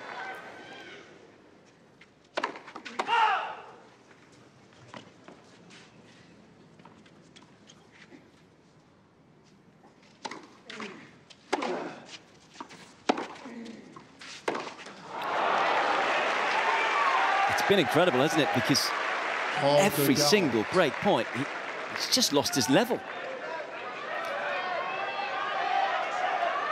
Yeah, not quite in the strike zone. Having to... just seemed like maybe half a step short of that backhand. Still a break point.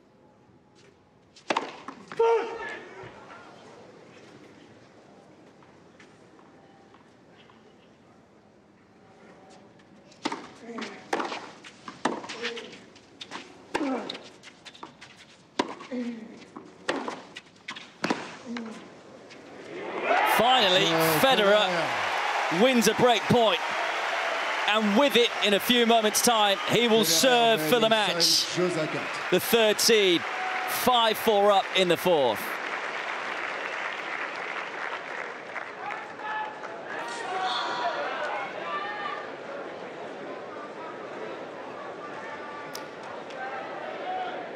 So do they get a pay rise? Luthi and Ljubicic? They may. A bonus at the end of the tournament. Well, a different point it seemed, and I must point out at Wawrinka's level, just off a fraction. I mean, we're talking just slight, small amounts, but provided enough space for Federer to be able to move into closer to the baseline.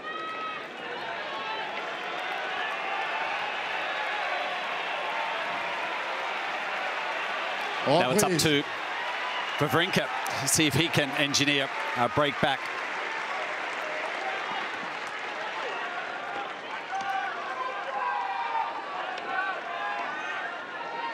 Merci.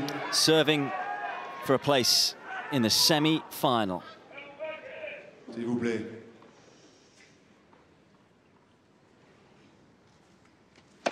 Let's for his house.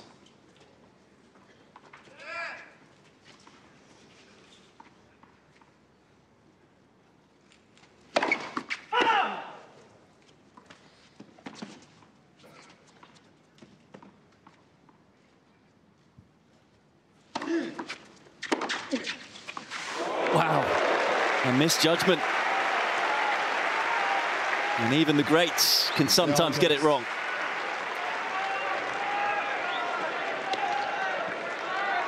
That's a surprise there. I mean, look, it's a healthy hit, but it wasn't out of Federer's reach. If there's any doubt, you've got to hit those volleys.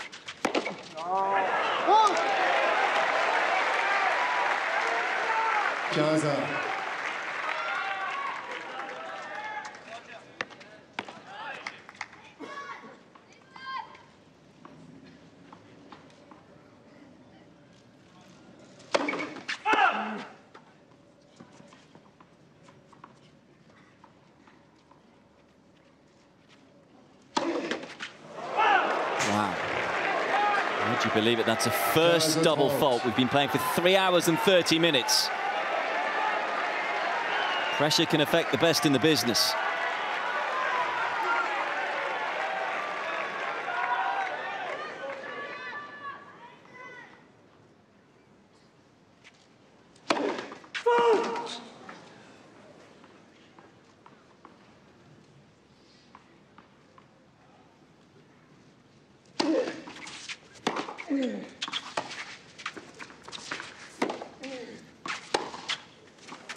Oh. What an angle with the backhand.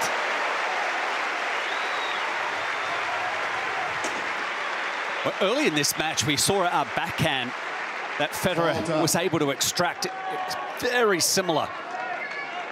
This time, Wawrinka was able to just keep the point alive, but it was a defensive shot, inviting Federer, the forehand winner.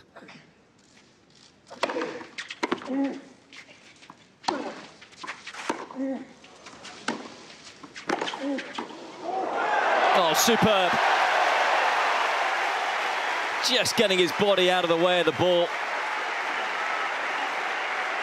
And it's not an easy volley, let me tell you, folks. The power that Wawrinka sent this forehand straight into the body of Federer. He just dumps that volley over the net.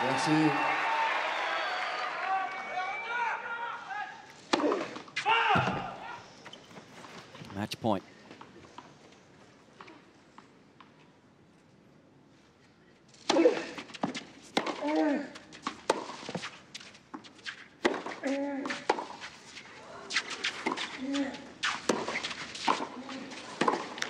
Oh my. Oh, Wawrinka yesterday, what was it? 23 millimeters.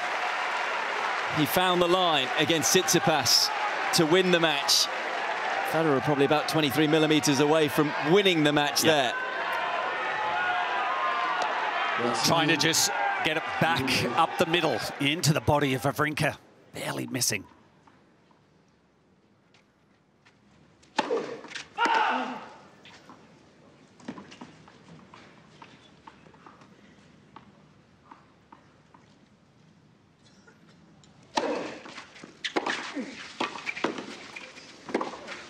Oh, he's done it again. Bend it like Wawrinka.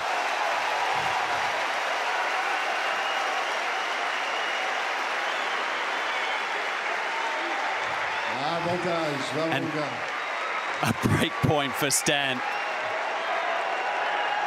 I thought the volley was half decent, Peter. Had a little bit of curve.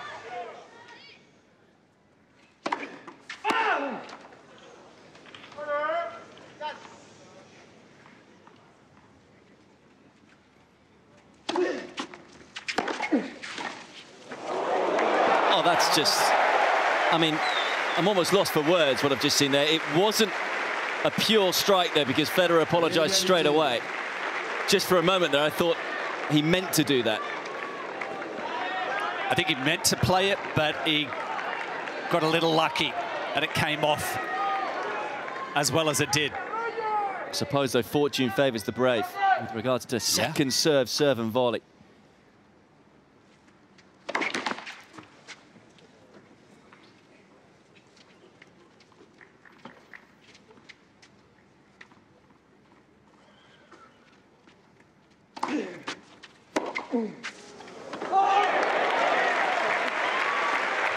And staying back on that occasion, showing us an urgency to get to net in this game, Federer. And it is a second match point.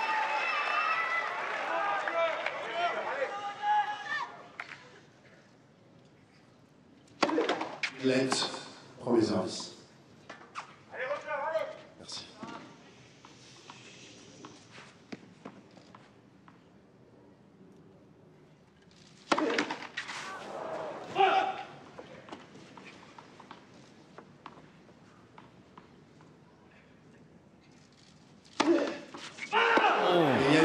Second double fault of the game.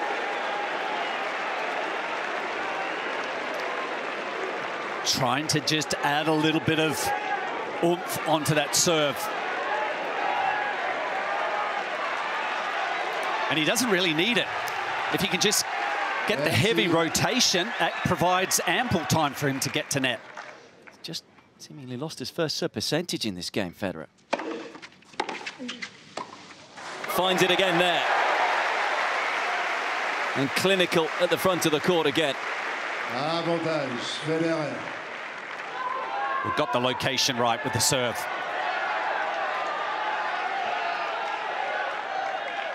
Match point number 3.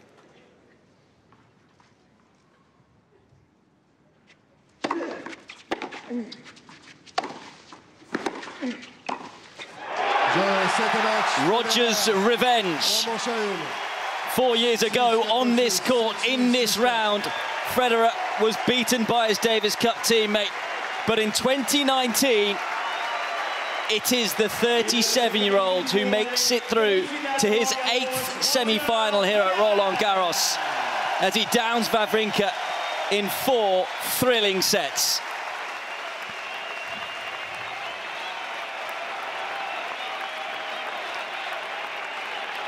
And sensational finish. Lots of drama in the match. But in this final game, Mesdames et messieurs, vous allez pouvoir accompagner sous applaudissements Stan Wawrinka. and I think Wawrinka has shown us some colours that he will be a feature in the second half of the year.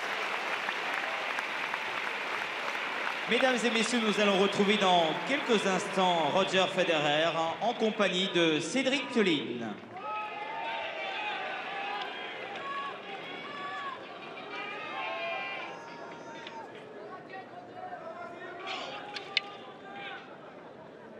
Roger, bravo. Il y a des moments qu'on apprécie quand tu viens de gagner, la pression retombe après un gros combat comme il y a eu avec Stan. Absolument, c'était dur. C'était vraiment dur. Yep, it was very difficult. Du break à cause de la pluie, parce que ça c'est toujours l'horreur pour les joueurs. But we don't even speak about the rain delay. That's always difficult for players to try and find a rhythm again. Aujourd'hui encore forcément The match that Stan played today, or yesterday, can't remember which day. The match against Tsitsipas was magnificent. So it's good to play against Stan here. Alors ça me fait beaucoup de plaisir pour lui, pour moi aussi. Et on a vraiment pu jouer à un haut niveau. Alors je suis ravi d'avoir fait un match great pleasure to play him again, and it was a great level, so I'm really happy. Congratulations to Stan.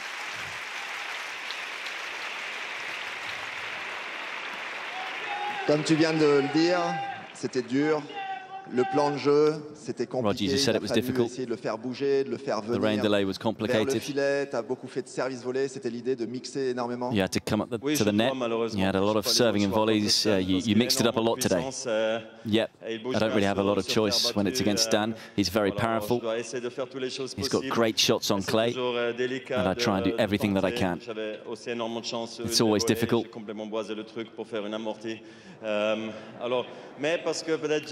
When I was volleying, trying to do some drop shots.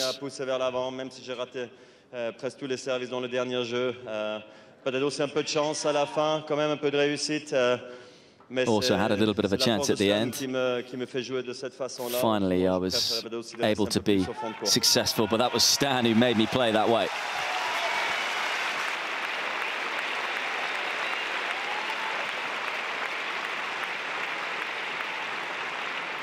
Est-ce que tu as, à un moment, pensé à il y a 3-4 ans, justement sur ce cours, c'est lui qui t'avait battu pour aller jusqu'au bout? Was there a moment where you thought about 3 or 4 years ago when he beat you on this court? Did you think about that? Prochain adversaire, il est correct. Il sait jouer sur terre, malheureusement. Alors, non, mais quel plaisir avec le choix de revenir à Roland.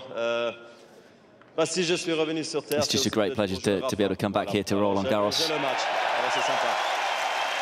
And now it's time to play Rafa.